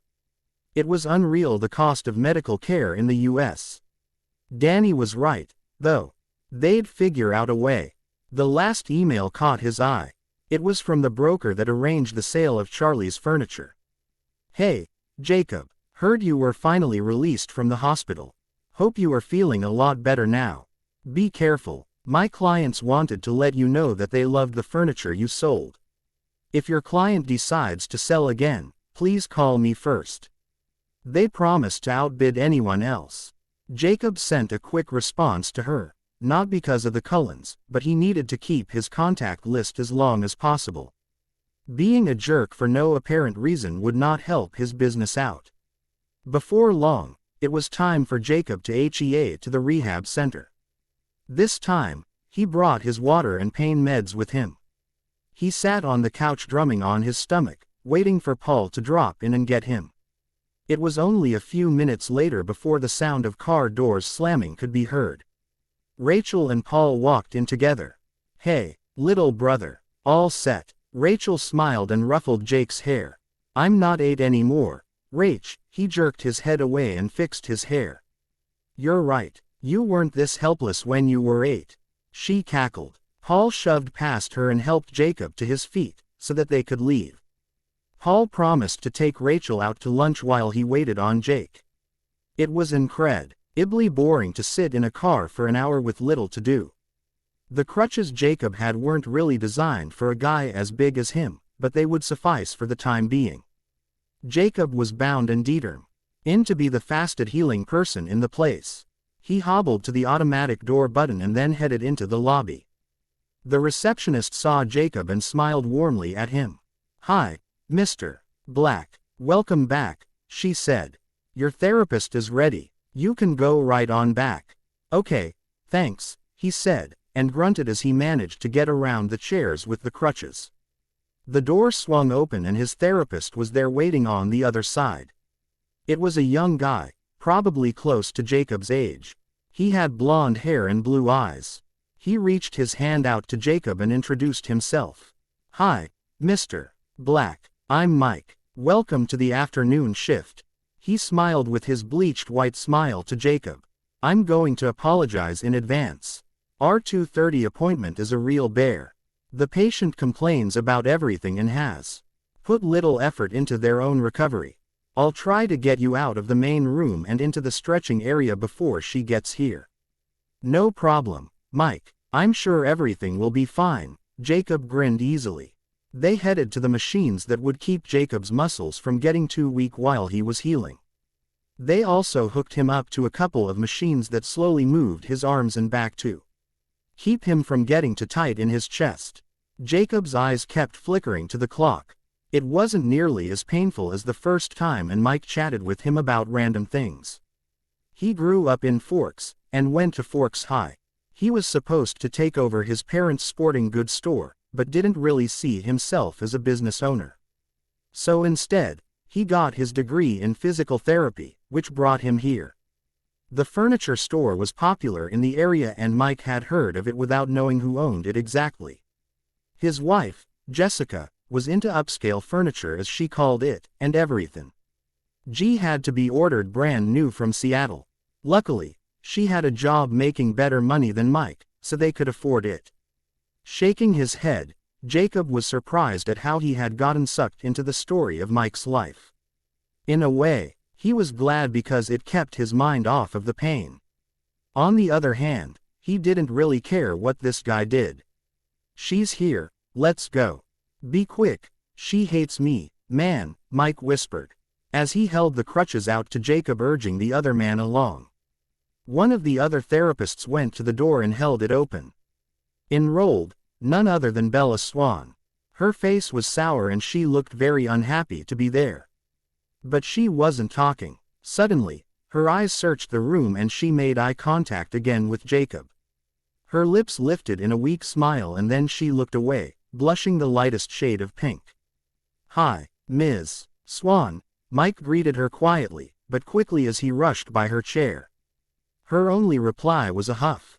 "Hi, Mr. Black," she said, meekly. "My dad told me about you yesterday. I'm Bella. Bella Swan." She reached her fingers out intending to shake Jacob's hand. Instead, he kept his hands locked tight on the handles to the crutches. "Sorry, I'm not very good with these things. If I let go, I'm likely to fall on my ass. But," he chuckled, embarrassed. "Anyway, I better get going before Mike starts making me walk on my own. He's a painful little prick. Watch out for him," she said, as she glared in the direction Mike had gone. "Good luck today, Bella," Jacob said sincerely as he headed off to find Mike. "Do you know her, Mr. Black?" Mike asked. "Well, not exactly. I've done business with her dad. So he told her about me," Jacob shrugged. Mike gestured to a table that was lowered for Jacob to sit on. Once Jacob was in a lying position on his back, his leg was suspended to keep it comfortable. Mike kept up his non-stop chatter while he stretched Jacob's limbs. He was careful to not be too rough on the guy and never pushed him too far. When Jacob was done, he sat in the waiting room. Paul wasn't there to pick him up, but he figured it wouldn't be much longer. The doors to the big workout room opened and the therapist wheeled Bella out into the waiting room. "Remember, Bella, the more work you put into building your muscles, the sooner you'll be back on your own 2 feet. Jacob could hear Bella mock the woman petulantly under her breath. "Why do you give them such a hard time? They're only trying to help you," he asked her. "Whatever. They're trying to see how much pain one person can endure before they actually die of pain," she snapped back at him. He looked at her and raised his eyebrows in surprise. Had he really imprinted on a snotty little bitch? It didn't seem right. She sighed loudly and rubbed both hands over her face. "I'm sorry. I've been in the hospital for months and now I'm still in this chair. It's frustrating. It's not their fault. I'm sorry for snapping at you," she replied, much gentler than before. "I know it's hard. Try not to take it out on others. They're just doing their job, you know," Jacob said, trying to smile at her. "Well, thanks for the pep talk, Jacob. See you tomorrow at 2:30, she smiled widely and started wheeling herself out the door. "Jake, yo, man, let's go," Paul said from the other side of the automatic doors. Jacob followed Bella out of the rehab center and he watched as Charlie helped her into the passenger side of the black Mercedes. Why didn't she just sell that car? Jacob wondered. It was worth quite a lot of money. Not as much as the furniture, but still. Rachel was sitting in the front seat, with her arm dangling out the open window. A bag was in her hand. "I come bearing takeout," she gloated. "What sounds good, donuts or cupcakes?" "Right now, neither. I'll save a cupcake for later, Rach," Jacob said, not wanting to hurt his sister's feelings. The kids could share it for dessert. If it was from the bakery near his store, they were large and could feed 2 adults without a problem. "Okay, but I can't promise I'll save you a donut," she giggled. After swallowing his pain pills down with the water he brought, Jacob sagged back into the seat. He watched the greenery as they drove past it. It really was a beautiful area. He debated changing the time of his therapy, but decided to keep it. The afternoon time did work out better overall, and he'd be better about getting into the stretching room before Bella arrived. Then he'd be out the door before she left, as long as Paul wasn't late again. Paul and Rachel helped get Jacob settled back into the house before they left. Rachel put the saved cupcake into the fridge for him for later. She told him it was the best one she'd ever had, chocolate-covered strawberry. Jacob laid back into the couch and snuggled into the pillows. He fell asleep easily. He realized he was dreaming when he felt himself walking on the beach.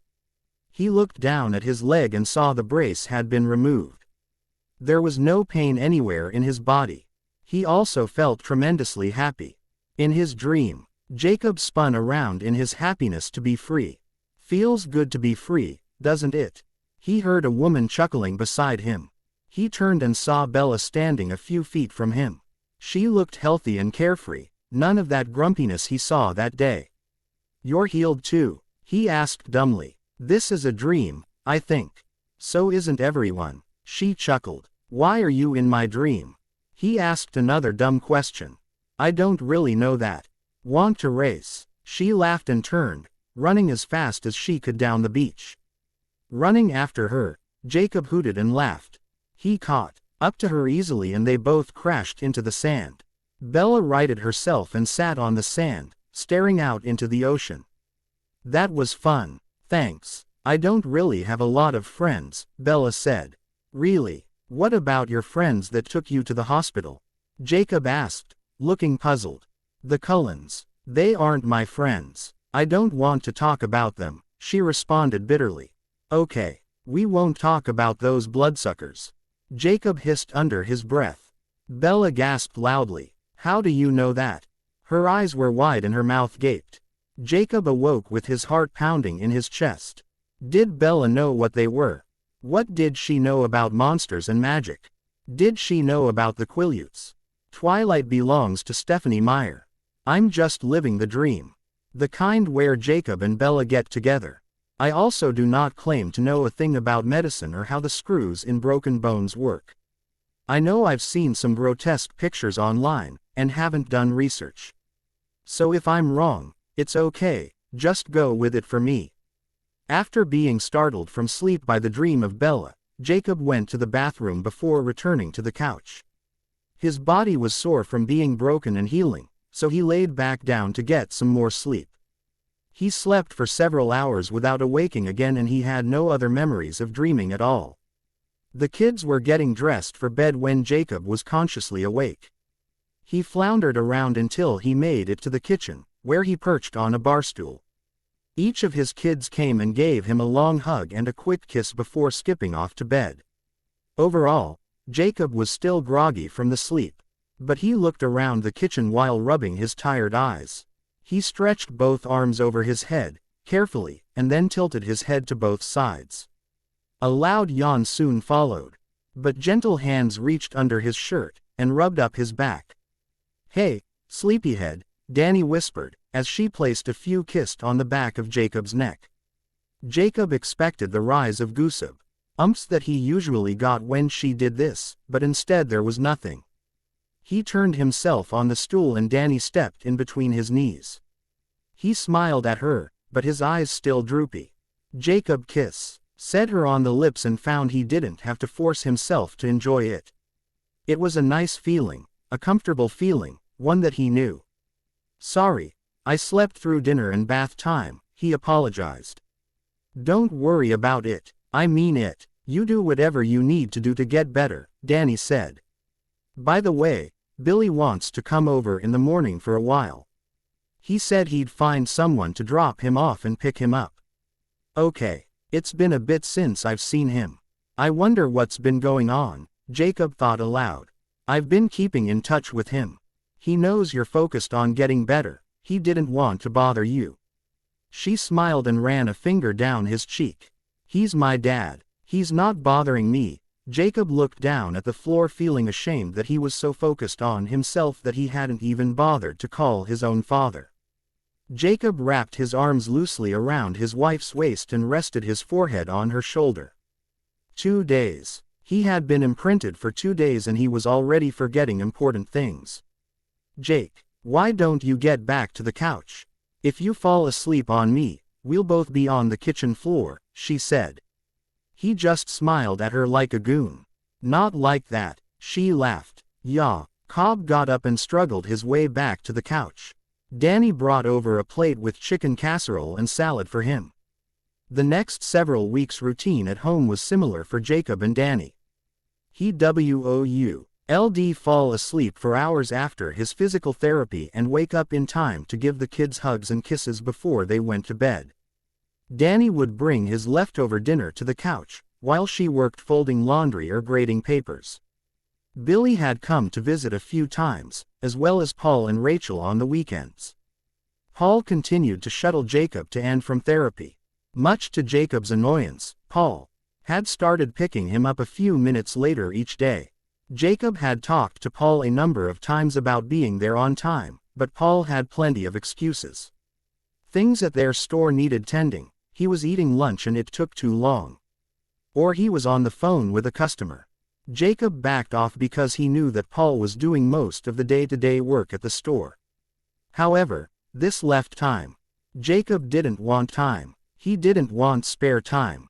The last part of the day he wanted spare time was at therapy. He and Bella had talked a little when he sat waiting for Paul.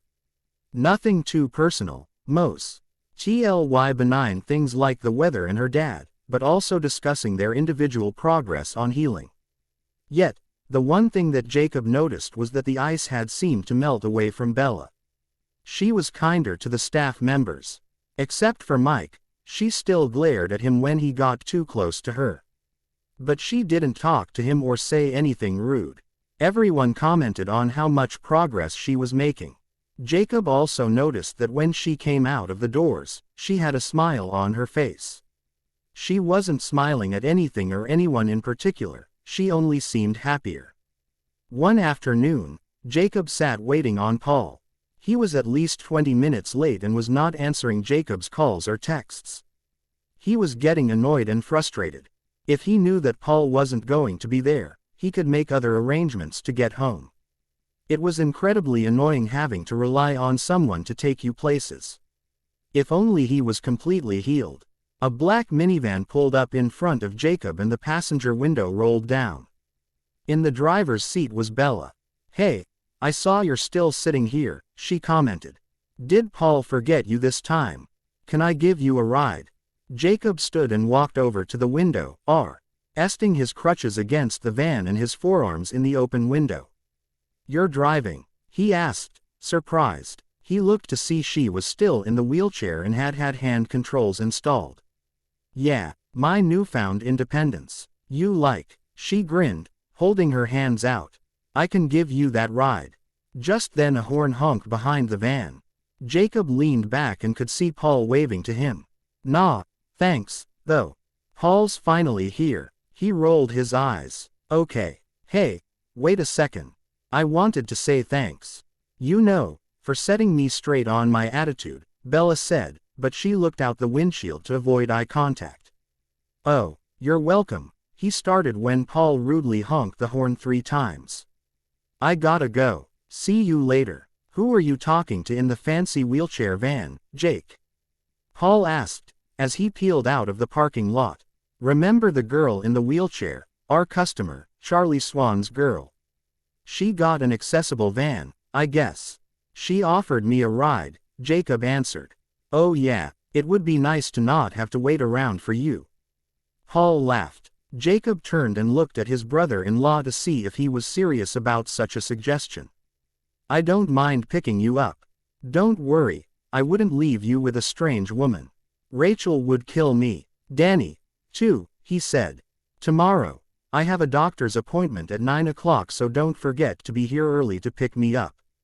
I'm getting this crap off my leg finally," Jacob said as he gestured to the leg brace. "So, you'll be done with therapy when you get that off, right?" Paul asked. "Nah, man, when I get this off, I'll have to start working this leg out. I've only been doing stretches on the rest of my body while I was there. I couldn't put any pressure on this with screws in my leg," Jacob responded. "But I am looking forward to walking around on my own. I can probably start driving too. I want to wait until I know what the pain will be like."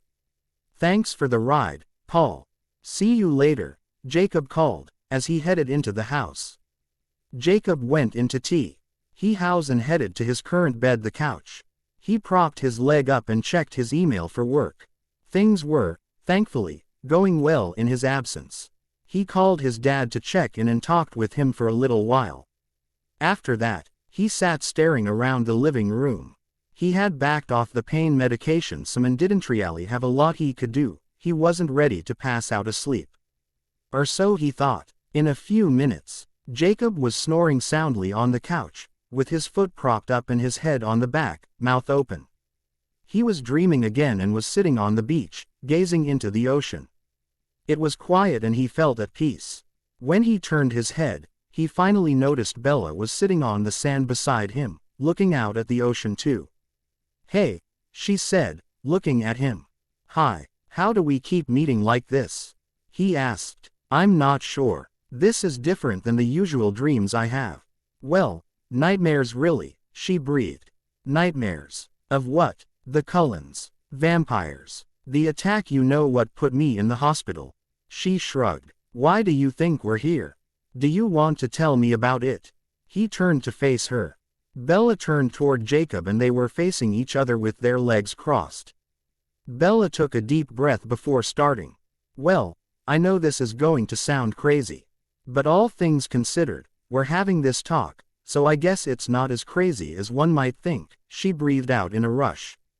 With a smile. "Anyway, in high school, I met the Cullens.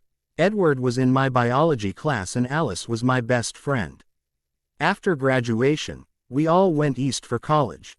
I got a degree in journalism with a minor in business administration. Then I started working for a publishing firm. Things were normal, mostly. How normal can they really be when you live with a vampire coven?" Bella looked up at Jake. He didn't respond, just nodded for her to continue. "Only Carlisle, their father, worked as a doctor. Edward took college courses with me, or Alice. I was never alone. At the time, it was okay with me. It seemed normal because I liked being with them. Then when I got a job and they would come up with excuses to be there with me, it started to get weird. Whenever AGUY would approach me and start talking to me, Edward would show up with a huge bouquet of flowers.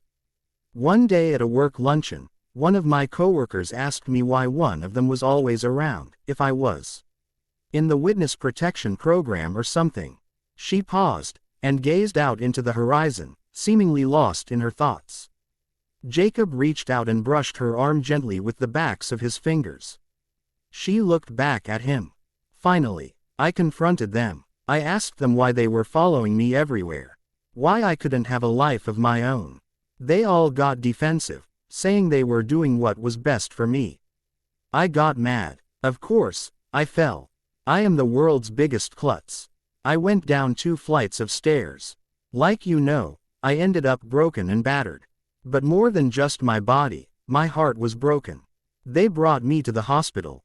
And Charlie had me moved here so he could take care of me. I didn't want to see them ever again. They've tried to do everything they can to help me out, but I don't want it. That ridiculous Mercedes, for instance. Finally, Charlie let me sell it to get the van. You see how much happier I've been." She smirked and turned away. Jacob twisted back on the sand and straightened his legs out in front of him. He wiggled his toes and pushed them down into the wet sand. He absorbed everything Bella had told him. She had known about vampires and lived with them. "Was he your boyfriend?" Jacob inquired. "I called him that, but he wasn't really." "Not like you think," she answered softly. "What do you mean?" "He said he couldn't do anything without, well, killing me," Bella replied. Jacob shivered with the thought of what could have happened. "You said you had nightmares about what happened. You having a bit of a fall is bad and all, but what was so terrifying about that?" Jacob wondered aloud. After a few minutes, Bella answered his thought. "I was bleeding, Jake. What do you think happened in a room of vampires?" Jacob jumped up from the sand and began walking away from her. He knew that ultimately she was okay, but the thought of anyone with those leeches. The danger she was in constantly by being near them. "They attacked you," he stated firmly. By this time, Bella stood and watched him with her arms crossed tightly together. "They fought each other. Edward, Carlisle and Alice protected me. The others tried to attack. It was terrifying. I see them coming for me in my nightmares," she finished. Jacob looked long at Bella. With her arms wrapped around her chest, she was trembling. He didn't feel like he knew her that well, but he didn't think anyone should have to live in fear. He walked over to her and placed his palm on her shoulder. She jerked and looked at him alarmed. "Did you feel that?" she asked with shock. Jake, wake up." Jake. Jacob was roused from his sleep by the persistent pushing of his arm. Slowly, he awoke to realize Danny was speaking to him. He opened his eyes and looked at her. There he is. Welcome back to the land of the living. She joked. You've been sleeping for hours, thought you needed to wake up and eat. Thanks, he said. Let me go splash some water on my face. No need, Danny said, as she held a bowl with ice water and a washcloth up for him. This was next. He chuckled and wetted the cloth, rubbing it across his face. The next morning, Paul took Jacob to his scheduled appointment. It wasn't the easiest or even a painless appointment, as he had all of the equipment removed from his body. However, he was finally free. Jacob looked forward to laying down to sleep in his own bed. Well, his and Danny's bed. As soon as they got back to Jacob's house, Paul helped Jacob get into the bed. The doctor gave Jacob a shot of the good stuff, as Paul called it, before they removed everything. Jacob was barely awake and in a lot of pain. Paul left some things on the nightstand for Jacob so he wouldn't have to go far when he woke up. His bottle of pain meds, water, a candy bar and his cell phone were all within reach. Later, dude, Paul whispered as he left the room. With the heavy-duty medication, Jacob slept for hours. When Paul came to pick him up for physical therapy, he couldn't rouse the other man from sleep. Instead of trying, he simply called the therapy center and canceled that day's appointment. He left and texted Danny so she would know he'd had a rough morning. In this dream, Jacob found himself sitting at the top of the cliffs. He hadn't been there since he stopped phasing, having no interest in proving what his body could still handle. The accident proved he was breakable, that's for sure. As he sat staring out over the ocean, he heard a twig snap behind him. He turned to see Bella walking up behind him. I'm not sure we can keep meeting like this, Jake, she giggled. He smiled back and patted the open rock next to him. She sat down, but further away from the edge. How have your nightmares been? He asked, interested. Still bad, except the few times I get to see you. She turned red and looked away. I'm sorry. I know you're happily married and I feel awful for being excited to have a dream with you. Not that you know about it or anything. How crazy would I sound if I told you I was dreaming of you? Yeah, he whispered. He kind of knew how she felt. This was such a strange feeling. He wondered if she was only part of his imagination, or she remembered these dreams too. So, last time, when you touched my arm, it was like an electric shock. Did you feel that, or is it just my crazy brain? She asked him. No, it's not you. I felt it too, he answered quietly. It's weird. I've never felt that before. Me neither, he said, honestly. So, why do you give Mike such a hard time? He finally asked, feeling brave in this dream world. Bella laughed. Well, you know we went to high school together. Jacob nodded his head. He wanted to date me. Which isn't really a big deal. He was relentless about it. I couldn't get him to give me any space. I was young, I didn't know how to tell him. So Edward offered to get involved. Of course, that was the last thing I wanted. My mind-reading vampire boyfriend telling a guy to leave me alone. She smiled, looking at Jacob, pausing when she saw his expression. Did you just say mind-reading? He gasped. Yeah, wait, I thought you knew what they were. How do you know about the Collins? She finally thought to ask. I'll get to that part. He was a mind reader. Are you kidding me? Jacob shook his head, appalled at this new knowledge. All this time and his tribe's treaty with them. They knew exactly what they were doing. Not kidding, Jake. Every mind but mine. I was silent to him. Broken, I guess. She lifted her shoulder. Lucky is more like it, you know. In short, I was a protector for my tribe.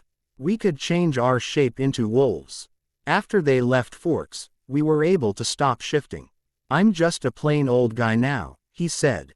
You're not old, or plain, she retorted. It was Jacob's turn to blush a little. I think it's time to go, Bella said. Since this is only a dream, then she leaned forward and placed a gentle kiss on Jacob's lips. I've been wanting to do that since we met. Jacob froze for a moment. He leaned forward and placed his lips tentatively against hers.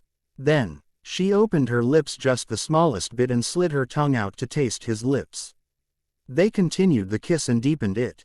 Bella wrapped her hands in Jacob's shirt, holding onto him. Finally, he placed one last kiss to her lips and backed up. "That was amazing," she said, lighting up beautifully. Jacob turned around and was finally awake. There staring into his eyes was his beautiful daughter, Hope. "Hi, Daddy," she whispered. "Hey, sweetness," he whispered back. He sighed. Things were so messed up. "Daddy, I'm happy you have that yucky thing off your leg," Hope said, as she reached out to run her small fingers along Jacob's leg. She was inspecting him, verifying with her hands and eyes that he was okay. "When will you be able to walk again?" she asked, snuggling up against his body. "Really soon, I hope." He kissed her hair and enjoyed the calm cuddling. "I miss playing with you, and I want to go to the beach this summer and play," she said. "That sounds like a good plan, Hope. It won't be long until school is out for the summer and Mommy will be home with you every day," he comforted her. One of the perks of being a teacher was most of the summer off, at least not having a schedule at school. Jacob shook his head. He was thinking of all the time his wife put into her job. In a day and age when people were taking education for granted, and treated teachers like crap, his wife worked hard every day for every kid in her class. He hoped that all of the parents were grateful for the time she put into each of their children. It made him value his children's teachers that much more. "Why don't you go pick a book that I can read to you?" Jacob offered. Hope dashed off the bed and was back in a flash. She had a fun book that Jacob felt like he could relate to, The Very Hungry Caterpillar. After the story was over, Hope laid next to him looking pensive. "What are you thinking about, sweet girl?" "Daddy, don't you think it hurts the caterpillars to change into a butterfly?" Jacob thought about his own transformation. Sure, the first time had been painful. But after the first time, when he was able to run full speed as a wolf and use the power his new body brought him, it wasn't so bad. "Well, I think it might hurt a little bit. But after the butterfly can be free to fly wherever it wants, I bet it is very happy." He rubbed her arm with his warm hand. "That sounds nice. I think I might like to be a butterfly one day," she said, and then leaned up to give Jacob a hug and kiss. "Love you, Daddy." "Love you too, Hope," he smiled. The following afternoon, Jacob was actually looking forward to therapy. He was on the path to independence again. He didn't want to rely on Paul to take him anywhere anymore, and he wanted to walk without the damn crutches. Unfortunately, this had kept him home more often than not because it was too much of a hassle to go out places. Mike promised they would start working his leg right away and get Jacob walking as soon as possible. Jacob was already smiling as he walked, well swung, into the therapy center. Mike was waiting for him and they got right to work with the parallel bars and Jacob putting a bit of weight on his leg. It was painful, but Jacob was determined. Mike and Jacob were chatting about life and kids, when Jacob casually brought the subject back to high school.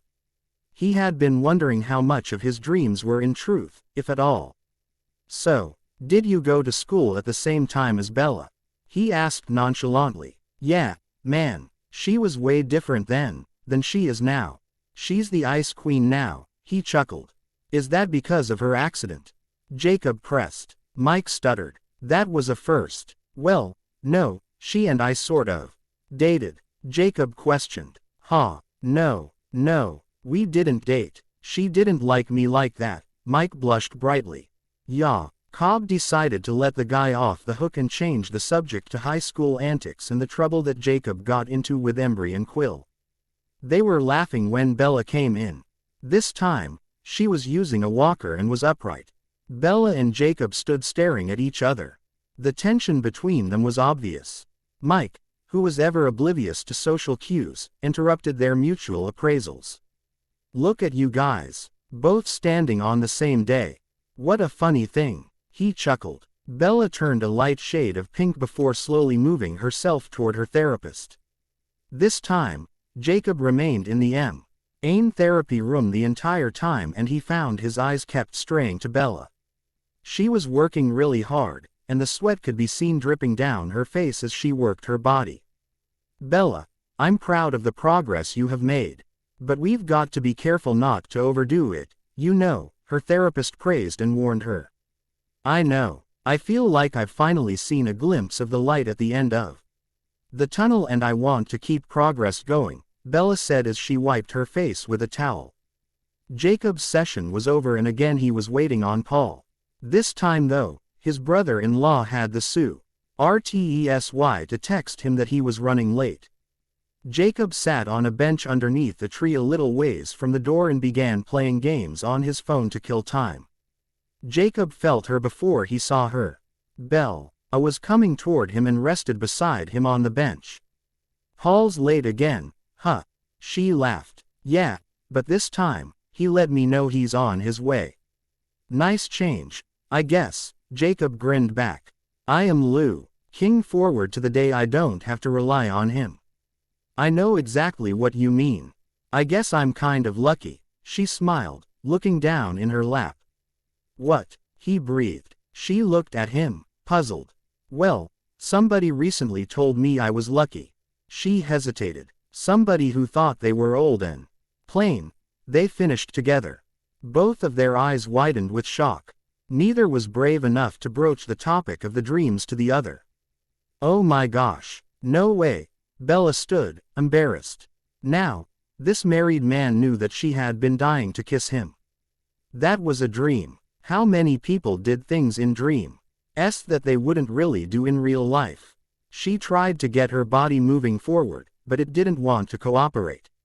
How are your nightmares? He asked, testing. Bella stood stock still, staring at Jacob. She couldn't understand what was transpiring between them. Are you still a wolf? She asked. Jacob straightened. His wolf decided this was the time to start his reawakening. A low rumble bubbled up from Jacob's chest. Without realizing it, Jacob walked to Bella and stood in front of her.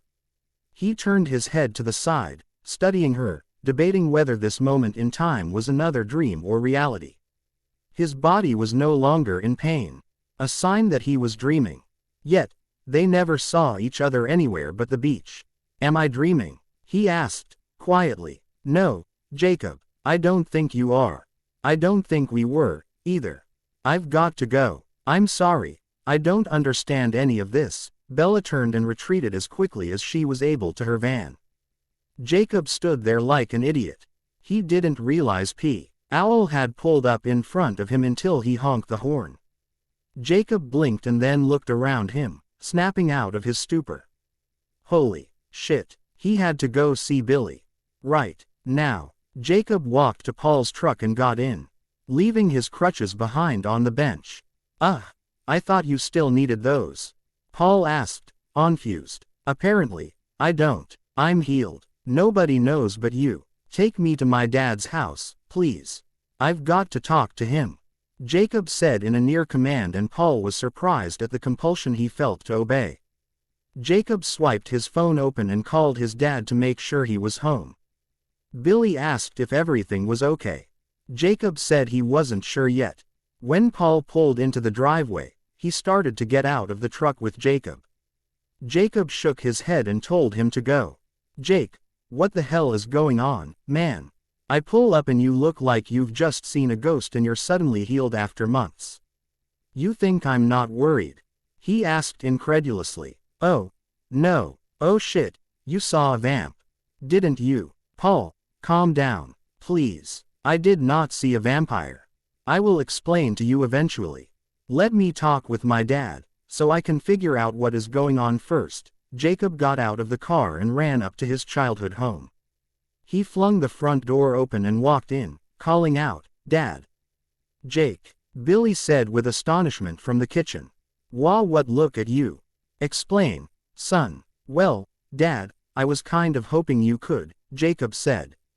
As he pulled up a kitchen chair beside his shocked father. He smiled tentatively at him. I'm not sure what to say. Why today? I was worried when you were in the hospital and you woke up so quickly that you would have healed too fast. But it didn't happen and now look at you. You're walking again. Billy gestured to his son, with a mystified look. Well, there's something I need to tell you. Something I haven't told anyone. I imprinted, Jacob said, holding his head down, afraid of the look his father was going to give him. Oh, I'm guessing it wasn't on Danny, Billy stated quietly. Jacob just shook his head in the negative. Billy reached out with his aged hand and grasped his son's chin. It'll be okay, son, he encouraged. At that moment, the tidal wave of emotions took over Jacob's body and he began crying. Billy held his son as best as he could. He reached out to the table and grabbed a napkin, handing it to Jacob to wipe his face. How will anything ever be okay again? I'm married, Dad. I promised Danny this would never happen. Now it has, and I've been having dreams where she and I have talked, Jacob explained. Dreams? Jake, are you sure they are dreams? What are you guys talking about? Billy asked. Not exactly. Today, I confirmed that she knew about them, he answered reluctantly, looking up into his father's eyes, so much like his own. Whoa, Jake, I can't believe after all this time you've imprinted. Is she Quileute? He inquired. No, but, Dad, it gets weirder. She knew the Cullens and lived with them, Jacob said. What? She's a vampire. Jake, this is crazy. Billy sat up, exasperated. Dad, no, remember my customer, Charlie Swan. The police chief. It's his daughter, Jacob said, trying to calm the other man's overactive imagination. The one that got hurt falling down the stairs. Billy remembered. Yes, according to her, or the dream version of her, she really did fall. They didn't hurt her on purpose, Jacob reassured. Dad, I don't know what I'm going to do. Jake, when did this happen? Last month. It was the next voice that shocked them both. Danny walked into the room, pale as a sheet, staring at Jacob with utter despair written all over face. A month ago, you imprinted on another woman and you didn't think this was something you needed to share with me, Jacob Black? She asked, just above a whisper. Goosebumps rose on Jacob's arms. He knew that the time to be the most scared of his wife was when she wasn't yelling. She had mastered the whole I will be pissed off quietly routine. Jacob stood up and rushed to her side. You can walk now. Oh my gosh, you can walk now, she asked with an edge of hysteria to her voice. So, you imprint and then you're magically cured. She took a deep breath and walked over to the couch. Sitting down on the front of it, Jacob followed her and sat down. He tried to wrap his arm around her shoulders but she jerked away from him. No, don't. Let's not pretend I'm yours anymore, she said quietly. Babe, you are mine. I still love you. Please, don't pull away from me. I can't do this. I can't fight fate. She stood abruptly and raced out the door. Jacob swore. He got a ride here from Paul. And while he felt like he could easily run home, he didn't want to raise suspicion when he shouldn't be able to walk yet. This wasn't news he wanted out yet. Paul, did you call Danny? What the hell did you do that for? I told you I would explain, Jacob barked into the phone. Get over here right now and take me home. I've got to catch Danny. Call Rachel and tell her to get the kids from school and take them to your house. He commanded. Paul was shocked at whatever was happening, but he raced out to get Jacob, calling Rachel on the way. He told her he'd explain everything he could later, but to get Danny and Jake's kids. She tried to question him over and over, but he finally said he had to go and hung up on her. The truck spun its tires as Paul swiftly pulled into the drive.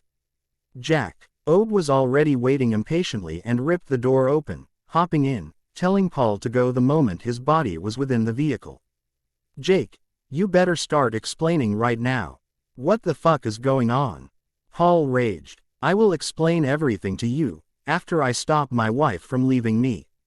You were a complete asshole for calling her. She walked in on a conversation I was having with my dad that I had not yet figured out how to tell her. You cheated on Danny. You were a real fucker, Jake. Paul growled. What? No, I did not. Have you lost your brain today? You're making all of these assumptions. Hut your mouth until I tell you that you can speak again. Jacob spat at him. They pulled into Jacob's yard and Jacob was already jumping from the slowing vehicle. Thankfully, Danny's car was still there. Jacob tore into the house, calling her name. Danny, Danny, where are you? He went to their bedroom first. She was there with a suitcase on the bed, calmly packing her things. Jacob ran up to her and started grabbing her clothes, putting them back in her dresser. Babe, stop. Please, stop. He looked at her to see silent tears streaming down her face. His own soon followed down his cheeks. Both their hearts were breaking. She wouldn't even let him speak or explain. She continued to pack, and everything that Jacob removed, she calmly put back. Jake, you are killing me. Stop unpacking my things. Let me do this. Let me go. We can't fight against this. I promised myself when you explained all of the legends to me, that if this ever happened, I would let you go. That I loved you enough to set you free. She continued to pack her toiletries and wiped her eyes. Unable to stop her, Jacob just stood there watching her pack. Paul was standing in the doorway, perplexed. Once she had everything she would need for the next few days. She headed to the kids' rooms and started packing a backpack for each of them. Jacob simply stood by, crying his eyes out, watching his life fall apart in front of him. Where are you going to go? Don't take the kids and leave me, Danny. Please. I love you guys, he pleaded with her desperately. Jacob, you imprinted. We are nothing to you now. So why do you care? She said, standing resolute with the bags at her feet. Paul gasped behind them. It was the first time either one acknowledged his presence. They both looked at him, then ignored him. Listen, Danny, I can't do this to you guys. I'll get some stuff and go stay at my dad's house. You guys stay here, okay? I'll come for dinner and we can talk to the kids together, he said, attempting to be level-headed. Gaping like a fish out of water, Paul stood there looking at them both. Danny looked at him oddly. What's your problem, Paul? Since when do you have nothing to say? Jacob asked. Paul continued to stand there in silence, opening and closing his mouth. Speak, Jacob shouted, losing his patience. Oh my God, dude, you alpha ordered me to silence.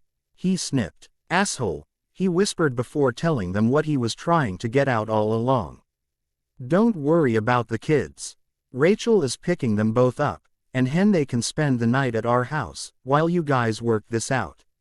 They'll love it. Sleepover with Aunt Rachel and Uncle Paul, Paul said, trying to help them out, but wondering if it really was a lost cause. Danny sniffled and leaned down to grab the kids' overnight bags, handing them to Paul.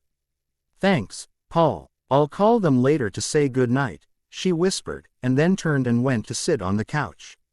After Paul left, Jacob slowly stepped over to the couch and attempted to sit down with Danny. Just go.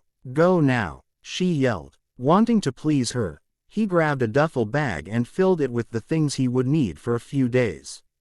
He packed his laptop, cell phone charger, and put his truck key in his pocket. As he reached for the door handle, she asked the question that had haunted her since she overheard Billy and Jacob's conversations. When were you going to bother telling me? Or were you going to wait until our marriage fell apart and we were all unhappy? Despite what you think, I wanted to tell you. I didn't know how. It wasn't something I had readily accepted yet. I love you. I always have and I always will. The kids mean everything to me, and even though you think you don't, you do. Call me tonight, please, he whispered through his tears as he stepped out the door. He sat on the step with his face in his hands. He could hear Danny crying on the couch and all he wanted was to go back inside and comfort her. Eventually Jacob pulled himself together enough to drive to his dad's house. He had been standing with his face against the front door, fighting with himself about going back in the house. In the end, he decided that Danny needed time to come to terms with his big news. He could certainly relate to that feeling. He drove in a daze to Billy's house, and walked up the drive feeling the weight of the world on his shoulders. Carrying his duffel bag, he felt like his body was itching all over. Shaking the feeling, He opened the door and went inside. "Dad, I'm back," Jake called out. "In my room," Billy called back. Before going to see his dad, Jacob dropped his bag off on his old bed. Then he trudged into his dad's room, dreading the conversation they were about to have. "Hey, Dad." "Hi, Jake. How'd she take the news?" "Not well, I'm guessing since you're here. She was packing her things when I got there. She was going to take the kids and just leave. I told her they needed to stay in the house until we got things settled." "That's for the best. Are the kids with her now?" "No, they're staying overnight with Paul and Rachel." "Good. She's probably not in any state to be taking care of them. I'm sure this is going to be hard on you both." "Jacob, when was the last time you phased?" "What, forever ago, Dad." "Why, you're trembling. Maybe you should go out for some fresh air," Billy suggested. Maybe." Jacob considered the idea. "I might go out and clear my head." "Thanks. Love you." Jacob leaned in and hugged his dad. He headed out of the house and walked down to the beach. Sitting there contemplating his life, he heard a car pull up. He remained still and stared out at the water. "Hey, man, how's it going?" Embry asked, sitting down beside him on the sand. "Paul call you?" "Yes. He was really worried about you. He didn't really give me a lot of details, but he said he'd be at your dad's house." "Your dad told me you went for a walk. Thought I'd check to see if you were out here," Embry explained. Jacob was sitting with his knees bent and feet in the sand. He dropped his face between his knees and sniffled. "Shit is seriously fucked up, Em." "What happened?" Embry asked. Jacob explained the whole tale from beginning to end. Embry listened to the story, asking questions here and there. Embry was supportive of his friend and was surprised that one of them had imprinted after all this time. It was unusual to say the least. "So what are you going to do?" "EMB. Rai prompted when Jacob sat silent for a few minutes. "I don't know, yet," Jacob answered honestly. "Thanks for coming out here to talk to me." Embry reached out and hugged Jacob, not worrying about the NLY back patting that was usually required. Jacob was like a brother to him, and everyone loved him and Danny. Jacob walked back to Billy's and checked his phone for at least the 100th time. Danny still hadn't called. He didn't want to upset her, so he sent her a quick text telling her that he was going to bed, but she could call him any time. After taking a long hot shower, Jacob tried to relax and go to sleep. He laid on his back, arms behind his head, staring at the ceiling of his boyhood room. So much of his life had changed in this room. He lost his mother, he changed into the wolf, led a pack of teenage shapeshifters, and lost his virginity to the love of his life. He never thought he'd be back here again. Eventually, Jacob turned on his side, facing the window, praying that things would become clear and work out for him and his family. He also prayed that Danny would calm down and call him. Again, he texted her simply saying, "I love you." In the end, Jacob fell asleep after tossing and turning for hours and checking his phone to make sure he hadn't missed a call or text. It wasn't restful at all, and when he got up in the morning, he looked like he felt horrible. Billy had made an extra bowl of cereal for him. When he finally came out of his bedroom, Jacob nodded to his dad and sat down sluggishly, eating the cereal one bite at a time. "I'm going to go see Danny before she goes to work," Jacob announced as he stood to put his bowl in the sink. He didn't give his dad any time to respond before he'd grabbed his keys and left the house. Billy shook his head, chuckling. He wasn't going to stop his son, but he at least wanted to let him know he was only wearing his boxers. The neighbors would get a laugh out of that. Hopefully, it was early enough that no one was outside to see Jacob anyway. Jacob walked up to the front door and hesitated for a moment. He debated whether he should knock or just use his key to go in. Without overthinking it, he unlocked the door and went in. He walked through the house to see where Danny was. When he found her, his heart broke even more, which he didn't think was possible. She was curled up asleep on their closet floor with the wedding album in front of her on the carpet.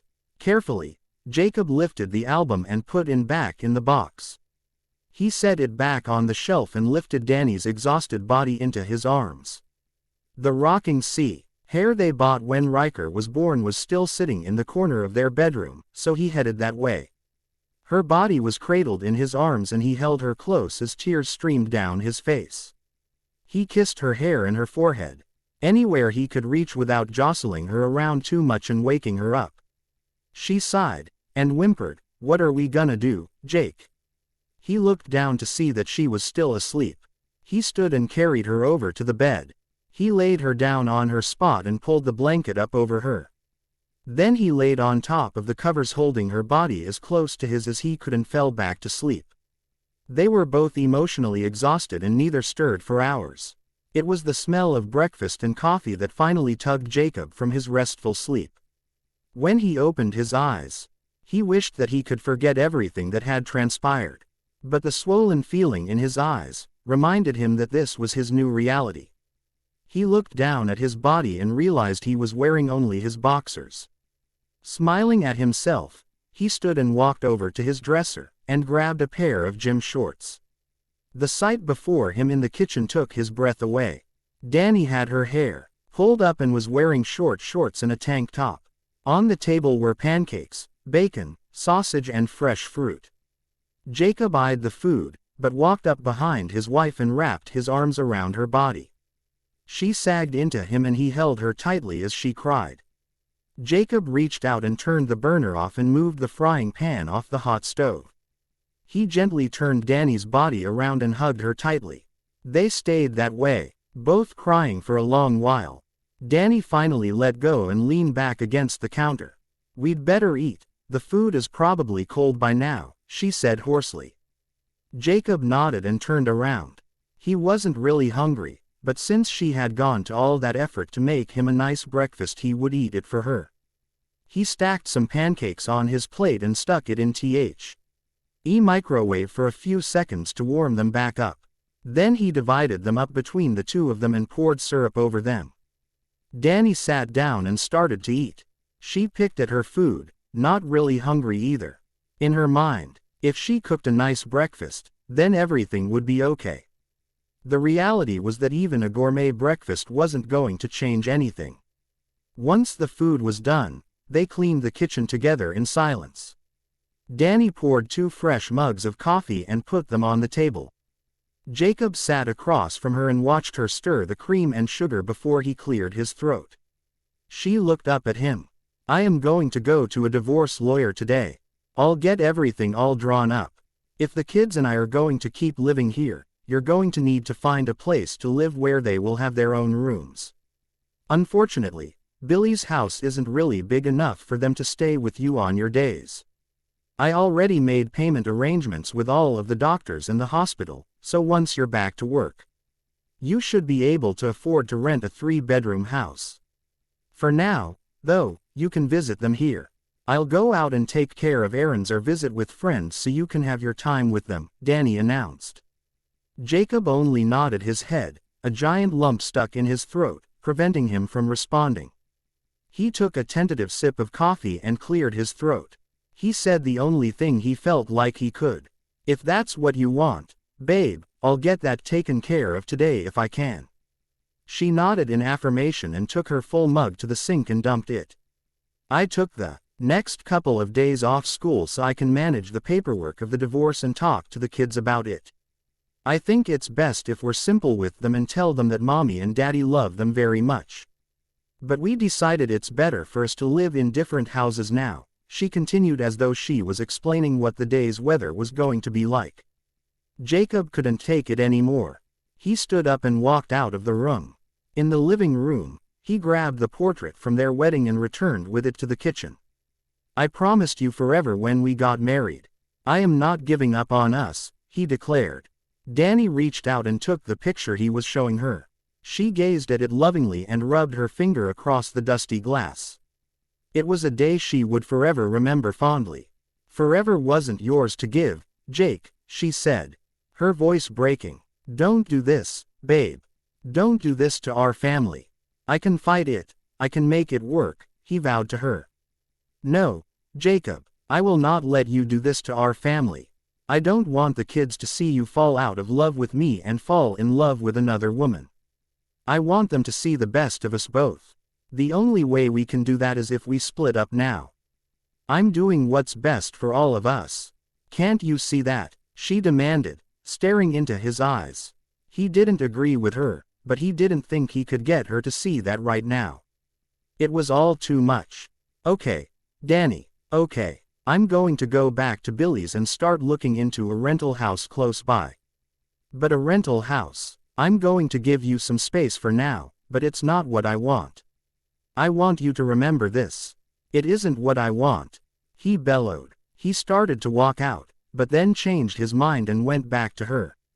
She didn't hug him back when he hugged her, and she didn't kiss him back when he kissed her. But he did it anyway. Deciding that it was light enough to cause gossip in the neighborhood, he went back to his room to grab a t-shirt and shoes before going out to his truck and driving back to Billy's house. Later that afternoon, Jacob called and canceled the remainder of his therapy sessions. He told the receptionist that he'd found someone that was willing to come out to his home and thanked them for all they had done. "Oh, Jake, we'll sure miss seeing you around here. We hope you're back on your feet soon," she said sweetly. "It's funny that you found someone." Bella Swan called a little while ago too and said that she had found someone that could work with her at home, too. "I wonder who's in town." "Well, thanks for everything, Penny. I gotta go now." He pressed the off button on his phone. He started wondering if his imprint had really found someone to work with her at home, or if she had been affected like he had. Jacob had lined up a few showings of rental houses in the area for the next day with a realtor. He had the rest of the afternoon open and decided that instead of sitting at home crying, he'd head into work and see what was happening at the furniture store. When he walked in the back door, he could overhear Paul talking with a customer. He was being overly polite and discussing what kind of furniture the person wanted. As Jacob came around the corner, he paused momentarily. The customer saw him, so there was no retreating from a conversation with him. "Jacob, how are you doing? Good to see you on your feet. Paul here was telling me how you'd finally finished up your physical therapy," Charlie gushed, reaching out his hand to shake Jacob's hand. "I'm doing all right, Chief Swan. Glad to be on 2 feet again." He gave the man a small smile, incapable of giving anything more. "How are you?" "Ah, Jacob, I told you, call me Charlie. I'm doing good, real good." Bella's walking again, driving on her own. It's nice for her to have her independence back. She's talking about trying to get a job in Seattle and I'm thinking about moving into a condo. I was talking with Paul about maybe selling some more furniture. I won't really need it in a smaller place. I offered it to Bella but she said she'd rather I used the money to buy my new place, Charlie shared. "Is Bella still using the walker?" Jacob asked, the gears turning in his head. "Nah," she said. She finally felt strong enough and she'd been working real hard at therapy. Charlie grinned, obviously proud. "That's great, Charlie. Of course, Paul would be real happy to help you out with the sale of some more furniture." Jacob reached out to shake his hand, so he could leave. If he had known that he would walk straight into this, he wouldn't have come to the store. "Oh, well, does Paul know who to contact about the furniture?" Charlie asked hesitantly. "Yes, sir. I'll make sure he has everything he needs," Jacob answered and then walked away quickly to his office. He expected his desk to be buried under 6 feet of paperwork. But surprisingly it wasn't. "I hired a secretary to take care of all the mail and sort the bills out for me," Paul muttered, as he sat down in the chair on the other side of Jacob's desk. "I couldn't manage everything going in and out on my own, and I didn't want to miss any payments or have the power shut off," Paul chuckled. It had happened plenty of times at their house before Will was born. So it really wasn't a stretch of the imagination. "That was a good idea, Paul. You don't need my permission or approval. You did what needed to be done to keep the store running." "If the tables were turned, I would have done the same thing," he replied with a shrug. "Are you really going to leave the sale of the furniture to me?" Paul asked, unsure. "Pretty much. It's essentially already sold. The last buyer's already promised top dollar if he sold anything else. I only have to email Lacey in Chicago and it's done. You can arrange the pickup and the movers. Easy enough, even you can handle it, Paul, Jacob jested. The next day, Jacob went with the realtor to look at houses. It was something he was unhappy about for a number of reasons, including explaining to the realtor why he was looking, what he was looking for and where he wanted it to be. The biggest priority to Jacob was proximity to his family's home. He wanted to be close in case Danny or the kids needed him quickly. He was handy enough that he could fix anything up quickly, especially with his friends and family's help. Well, his extended family that is. The realtor's name was Brenda. Jacob hated the way he looked at him as if he were fresh meat. It was hard to explain that he was off the market when he was also explaining he was separating from his wife. He tried to reiterate to the woman that he wanted to reconcile things with his wife and that this wasn't a permanent move. After seeing a few houses that were okay, they finally found the one that would work the best for Jacob. It was a few blocks away from his family's home and it backed up to the forest. Amazingly, it had a garage and 4 bedrooms. Jacob signed a 6-month lease that afternoon, the shortest lease the owner would accept. Jacob hoped that he would be able to find a sublet after he moved back home. He'd worry about that when it was time though. He texted Danny that he'd found a place and sent her the address. Then he went into work and worked on ordering furniture for the kids' bedrooms and himself. He didn't get anything too fancy, but he wanted the kids to feel comfortable whenever they were with him. "Hey, Jake, how's it going?" Paul asked, as he made himself at home in Jacob's office. He didn't really wait for Jacob to respond. "I spoke with Lacey about the Swan furniture. I emailed her what he wanted to sell and a description of each piece, as well as his asking price. The buyers doubled his request." "This is too weird, Paul." "The buyers are the Cullens," Jacob confessed. "As in the Cullens?" he asked, shock evident in his voice. Jacob nodded in affirmation. "Does he know who they are?" Paul questioned. "No, but Bella does, and she knows what they are," he told him. "I don't think she knows who bought the furniture though. I have a feeling she'd be really pissed if she knew who it was." "What the hell is going on around here?" Paul mumbled as he walked out of the room. Paul finished making arrangements with Lacey and the movers. They were scheduled to come the following Monday to pick it up. Jacob finished the order for the furniture and charged it to his personal credit card. He'd make enough from the sale of the Swan furniture to pay it off, as well as pay down some of his medical expenses. A text tone alerted Jacob to a message from Danny. He looked at his phone and saw that the kids wanted to visit his new house. That lump returned to his throat and he forced a swallow down, as he stood from his desk. "Paul, if you don't need anything, I'm taking off. Going to take the kids over to the house so they can see their new rooms." Jacob told him quietly. "No problem. I've got everything under control here." Paul pushed Jacob toward the door, so he would leave. He knew his brother-in-law was not happy with new living situation and showing the kids the house would make things real. When Jacob picked the kids up, they were quiet, but happy to see him. He helped Hope into her car seat and drove the 4 streets over slowly, so the kids could see how close he was to them. Reluctantly, he turned into his driveway and parked the truck. He got out and unsnapped Hope from her seat and lifted her out, holding her in his arms. He'd missed her and didn't want to let go of her. Riker grabbed Jacob's free hand and held on as they walked up the steps to the strange house. Jacob put Hope down so he could unlock the front door. He opened the door and led them in the house, flipping on light switches so they could see. "Which one will be my room, Dad?"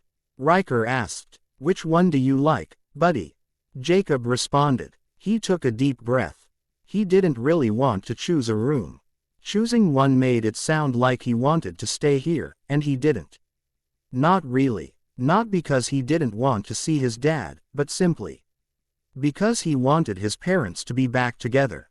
He'd heard about divorce from his friends at school. Lots of kids at school had parents who were divorced. But their parents fought and hated each other. His parents loved each other. His mom slept on the little couch every night just so she could sleep by his dad. Wasn't that love? Riker had taken a long time to think about it. Jacob knelt down in front of him. He simply hugged him. He didn't have words right now that he thought would be helpful. One on hand, he didn't want to give the kids false hope about a reconciliation with him and Danny, and on the other hand, he didn't want to go against what she decided to tell them. It was Hope who spoke up. I like the yellow room, Daddy. If Riker sleeps in the green bedroom, he can be right next to mine. Riker sniffed and wiped his nose. Jacob asked if that was okay with him. He shook his head, yes, and held tight to Jacob. He lifted both of the kids into his arms and carried them into the kitchen. He set them on the countertop and held them. If Jacob thought picking them up and showing them the house was hard, he wasn't prepared in the least for how it would feel to drop them off with Danny. He put on the mask of the alpha that he hadn't worn in so many years, as he watched them walk into the house. He wanted to hide the pure sadness from his kids. This wasn't their fault and he didn't want them to be any more stressed than they already were. Love you guys. Be good for mommy. I'll see you tomorrow after school, he called into the house. The house that was his home. He looked at Danny, but she looked down and wouldn't make eye contact with him.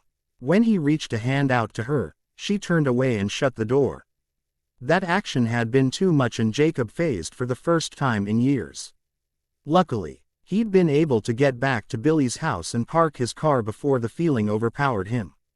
He ran through the forest, heartbroken and alone. He howled to the spirits above asking for a balm to his broken heart. Sunday morning, Jacob sat alone at the Forks diner eating his breakfast and reading the newspaper. The day before hadn't been as bad as he thought it would be. Since it was the weekend and everyone was off work. In an attempt to make life as normal as possible, his friends and their families all gathered together at Jared and Kim's house. Danny had come with. The kids and everyone enjoyed the warm afternoon playing and talking in the backyard. Jacob had managed to get Danny to the side and talk with her for a few minutes. She seemed to be more calm, but still resigned to her fate. She agreed that Sunday evenings the whole family would meet for dinner. Then she stated that would be the best way for them to trade the kids off for the week. At least Danny had let Jacob hug her and she even lightly wrapped her arms around his waist. When some of the kids came running around the side of the house, she pulled back saying she didn't want anyone to get the wrong idea about them reconciling. Knowing that he would be going out to dinner with them all tonight made Jacob that much more determined to talk to his wife and attempt to talk her off the proverbial ledge. He shoveled a huge bite of his omelet into his mouth, when he looked up to see someone watching him. Bella quickly looked away but smiled at being caught. She hadn't seen Jacob since their odd run-in and they hadn't met up in their freaky dreams situation either. She was still embarrassed about the dream kiss and freaked out that he knew about the Cullens. She drank down the last bit of coffee in her cup before deciding to approach Jacob with her recent reading material. "How's it going?" she asked, standing at the end of his small table. "It's been better, to tell you the truth," he admitted. "Do you mind if I join you for a few minutes?" she requested, looking around to make sure that his wife wasn't going to show up and flip out on her. "It's fine. I'm not meeting anyone, don't worry," he said awkwardly. I don't know how to start this. But I'm sorry about the other day." She looked down at her hands, resting on the books she had been reading. Jacob noticed the titles and asked her what she was reading about. Choosing not to acknowledge what happened the last time they saw each other, she chuckled. I've been reading about Native American legends. More specifically Quileute legends. About shape-shifting." "Oh, wow," he said, surprised. "Yeah, well, I figured after whatever," she gestured between them with her hand, "happened, I should try to learn more." "Have those books helped you at all?" "Some. But most of it's just speculation. The tribes are pretty tight-lipped about their traditions and customs, as I'm sure you know." They both laughed quietly. "So, Jake, what happened to your crutches?" I thought you needed to be on them a few more weeks. I could say the same about you. Where's your walker? Crazy. I know. I don't even know how to explain it. After I saw you last, I went home, completely freaked out. I started feeling stronger and I tried to walk on my own. I did it. I've been feeling better than I have since my accident, probably even better than that. Well, since you know a little about the other side of me, I'll tell you that comes with some healing properties. Oh my gosh, is it contagious? Is that what made me better? Jacob snickered. No, it's not contagious. My heritage is genetic. I don't think I know how you got better for sure. He certainly had a theory on that, but he wasn't ready to share it. So, Charlie is looking for a condo, huh? He laughed softly. Yes, he is. I found an apartment in Seattle and I was able to pull some strings to get a job with someone my old boss knew. I'm excited for him. He's finally going to have a place hat's all his own and done the way he wants it. He has to work tomorrow, so I'll be there when the movers show up to get the furniture. Paul has been really helpful. I appreciate how great you guys have been with my dad. He seems like a good person. We treated him like we would any customer fairly. I wish I could say that anybody else would have. Jacob sat debating whether or not to tell her who was buying the furniture. He decided that since it was essentially anonymous, he'd let her have peace. Paul will do a good job handling everything tomorrow. Listen, I've got to get going. I'm expecting a delivery at home myself, Jacob said, glancing at his watch. Oh, of course. I'm sure your wife and kids are waiting on you. She stood, smiling. It was good to talk to you. I'll keep researching. She held up the books in her hand to indicate what she would be reading about. Jacob didn't correct her and left a tip on the table before paying the cashier and leaving. The majority of Sunday was spent getting the furniture set up for the kids to spend the week with him at his house. He got sheets and blankets from Danny, as well as a couple of boxes of toys and stuffed animals. The living room was sparse, but there was a couch, a coffee table and a TV. Having things that were familiar to the kids was important to him. He thought they were necessary to making this transition somewhat easier. His friends had come through for him and pulled together some used kitchenware, and somebody had a kitchen table and chairs they were getting rid of. Jacob wiped it down the best he could and decided the only hope for it was a tablecloth. At 4 o'clock, he jumped in the shower to clean himself up for dinner. He put on his jeans and a polo shirt. At the last second, he put on a little bit of the cologne Danny had given him for Christmas one year. Once last glance in the mirror and he deemed himself good, and headed out to the car. There weren't many restaurants around Forks and La Push, and in a way with them living so close, it seemed silly to drive 20 minutes to trade the kids. However, Jacob reminded himself that this was an opportunity to spend with his whole family. They met at the pizza place and Jacob was already seated when the rest of them walked in. He stood and smiled widely. He grabbed each of the kids and hugged them like he hadn't seen them for a year, which it felt like. Then he turned and went to hug Danny. She carefully deflected it and sat at the opposite side of the booth. Then she patted the seat and asked Riker to sit with her and keep her warm. "Mommy, you know that Daddy is the best at keeping you warm," Hope said, innocently. "He is good at keeping people warm, Hope. But I wanted to make sure I got to sit with Riker before you guys go stay at Daddy's house for the week," she smiled at her young daughter, trying not to hurt her feelings. They talked about their day and both parents hyped the kids up to sleeping in their new beds. Jacob assured Danny he would get the kids ready for school and drop Riker off with her to ride to school. Technically it didn't matter what time Hope got to preschool, but Jacob would take her there before heading to work. No one seemed to be in a rush to finish their dinner and ruin the family's time together. Yet, after they sat finished with their food, it was inevitable that they would have to go. Jacob paid for dinner, and they walked out to the parking lot. Danny grabbed the kids' things from the back of her car and handed them to Jacob. She gave them cheerful goodbyes with promises of nightly phone calls and the opportunity to have Daddy all to themselves. Both parents left the restaurant with heavy hearts, but Jacob kept up the cheerful act for the kids. At bedtime, he let the kids FaceTime Danny from his phone so the Y could show her their new beds and bedrooms. They were all tucked in with video hugs and kisses. The kids kept up a brave face, but it was hard all around. When it was time for Jacob to go to bed, he sat on the couch watching infomercials instead. He reflected on his day and his run-in with Bella at the diner. She was nicer than he thought originally, and he'd misjudged her in the beginning. Although she had needed an attitude check, but he could understand her frustration with being dependent on someone else. Jacob shook his head with ironic laughter. He couldn't wait until the day he was walking on his own again. Now, he hated that day with a passion. He wondered why Bella had suddenly healed. Was it a result of their imprint? He wasn't sure, but he was going to have to meet with his dad and the elders. Now that he'd phased again, they all needed to be aware of the possibility of it happening to the others. He'd have to call a pack meeting as well. For his first morning as a single dad, things went fairly smooth.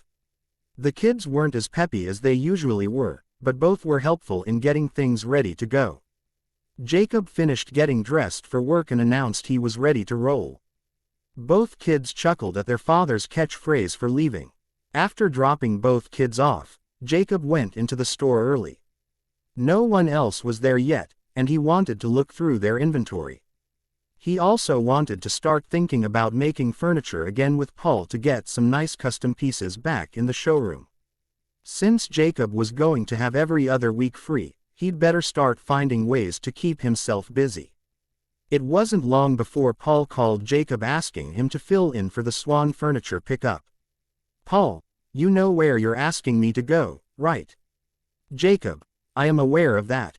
That should tell you how sick Rachel and Will are, including how bad I'm feeling to ask you to go. They're both throwing up and my body is aching everywhere. I can't give this to someone. Although, it might be food poisoning," he whispered. "Don't you dare tell Rachel I said that. Paul, I haven't had a chance to tell you yet, but I was going to call a meeting. You know, of the guys. I wasn't feeling so well myself the other day, and I changed." He hinted at what had happened, not wanting to say it outright over the phone. "Holy crap, Jake, you know?"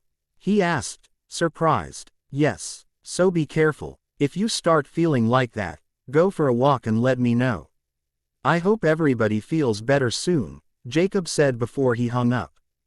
Jacob called Kim to come and run the showroom while they were both out for the day. She'd been a great help and they liked having a feminine touch in their business. She promised Jacob she would be there in time to open the store and not to worry about a thing. He left the store and drove over to Charlie's house. He saw a nice Jeep Wrangler sitting in front of the house, but the telltale van was absent. The easiness he felt in his chest helped him to know that Bella was definitely here. He got out and rang the doorbell.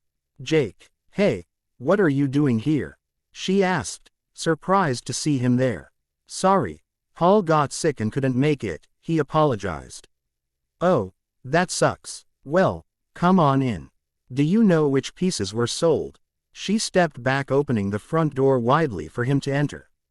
Now that he was here in the house beside her, he recognized that feeling he had the last time he was here. The vampires must have been in her house and the leftover smell was stronger than ever. "Have you had company lately?" he asked, emphasizing that particular word. "What? No, at least, I don't think so," she said, then spun around looking like a vampire would jump out from behind the curtains. "Why, what makes you ask that?" Jacob glanced around nervously. "Do you mind if I take a look around?" He waited for her to nod her head before he took off up the stairs and inspected each room. Bella stood nervously at the bottom of the stairs, her heart pounding in her chest. She had gotten a little spooked last night after reading all of those books on Native American stories. In the middle of the night, she could have sworn she felt someone watching her. When she turned the light on, everything looked normal, as far as she could tell. When Jacob came down the stairs, he didn't say anything to her. He walked out the back door and into the yard. "Bella," rushed to the kitchen window to see if she could tell what he was doing, but he walked back in before she could see anything. When was the last time you had any contact with the Cullens? Jacob asked outright. Well, when I came back to Washington I told them I didn't want any contact with them again. Why were they here? She looked terrified. Or was it somebody else? I don't know for sure. It's been a long time since I had anything to do with them and it wasn't exactly a time I wanted to get close. They smell awful to my wolf, so I tried to stay downwind. The doorbell rang and Bella jumped and squealed a little. Then she snickered and said, like I should worry about anything that uses the doorbell. Jacob followed her to the door and began discussing arrangements with the movers. He showed them the pieces they would be taking this time, and then he followed them to make sure everything was done correctly. Again, their professionalism was perfect. They finished quickly and Jacob signed the paperwork to send them off. He called Charlie to let him know everything had gone well and that they would have a check for him as soon as they received the transfer. Charlie thanked him again for his help and said he couldn't wait to get started living in his bachelor pad. Laughing to himself, Jacob hung up the phone and turned to see Bella staring pensively out the window to the backyard. You okay? He asked quietly. Yeah, sure, she said. Then she looked up at him with her eyes filled with tears and a look of sheer terror on her face. They warned me when I left. They warned me that I would never be safe without them. But I didn't listen. I was so wrapped up in wanting to have my own space that I didn't listen to their advice. Her body was trembling and she began crying in earnest. Jacob helped her to sit on the couch and simply listened to her, as she reflected on her own stupidity and naivety of her youth. Why did she get mixed up with vampires of all things? Now she couldn't get away from her past as much as she wanted to. When are you supposed to be in Seattle? Can you postpone it? Work from home? He asked her. I have a week. Oh my gosh. I shouldn't go. I should quit my new job. She began getting hysterical. Jacob reached out to place his hand on top of hers. When his skin made contact, they both jerked apart. Again. I felt that again, she whispered, looking up at Jacob's shocked expression. I know you felt that zap. What was that? There's a lot of things I need to explain to you. What do you have planned for today? He asked. This was all I had to do. I was going to pack some things for Seattle. She answered. Jacob rubbed his hands over his face. His wolf was itching to get out. There was no way he could drive back to La Push without taking a run first. I'll have you follow me to my dad's house. But first I've got to step out for some fresh air. Stay inside. You'll be fine, I promise. I'll be back in 15 or 20 minutes, he said, as he stood, heading for the back door.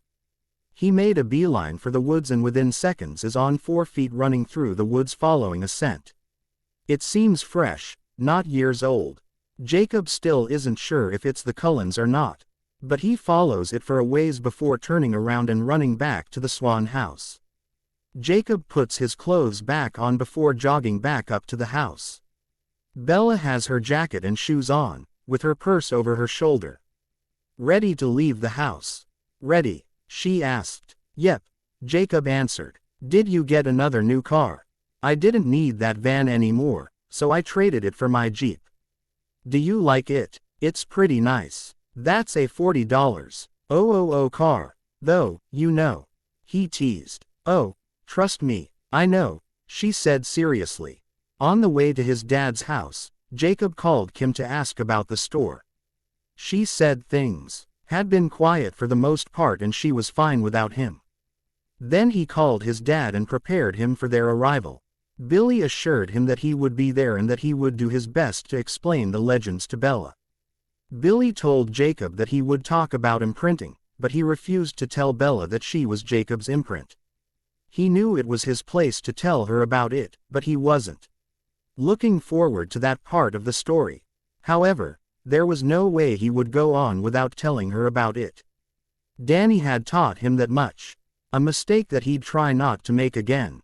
He was sad, denned at the thought of Danny but was scared as well. He didn't want her traipsing around town unaware of vampire activity, especially with the kids. After she got home that night, he'd call her and talk to her about everything. If the other wolves started phasing again, they'd have to set up a patrol rotation. With Danny and the kids living on the res, he thought they'd be okay as long as they were there. But when Riker and Danny went to school, that was in Forks. They would need protection while they were there. He'd have to cross that bridge when he came to it. Right now, he had another task before him. The drive was over before Jacob was ready, but he switched the engine off and got out. Bella pulled up beside him, and walked around her Jeep to meet him. She brushed her hands anxiously on her jeans and followed Jacob up the ramp and into the house. Bella sat enchanted by Billy's stories for several hours. She asked a number of questions, but sat quietly for the most part. The books she had purchased left out about 90% of what Billy had told her. When he was done, Jacob put a plate of sandwiches on the table with a pitcher of tea and cups of ice. They ate lunch quietly before Billy excused himself from the room. Citing exhaustion and nap time, staring at her hands, Bella finally asked why Jacob brought her there to hear the legends. "I'm an outsider, Jake. I shouldn't really hear all this stuff. I mean, I know about the Cullens, but that doesn't mean you guys have to disclose your trade secrets to me," she said, as she held up her fingers to put air quotes around the words. "Well, yes, you knowing about the Cullens is part of it. It's not the most important part. I am amazed at how you took all of that stuff, though. You're definitely good with weird. I hope that helps with this next part," he began, unsure. "You heard the part about imprinting, right?" "Yeah," she whispered. "Well, I imprinted on you," he said, looking away from her. She sat in stunned silence for a few minutes. Her mouth opened a couple of times, but then she'd close it. At last, the words came to her. "But, Jake, you're married with a family. That part isn't in the legends, either," he admitted. Ended. Moving on to the next part.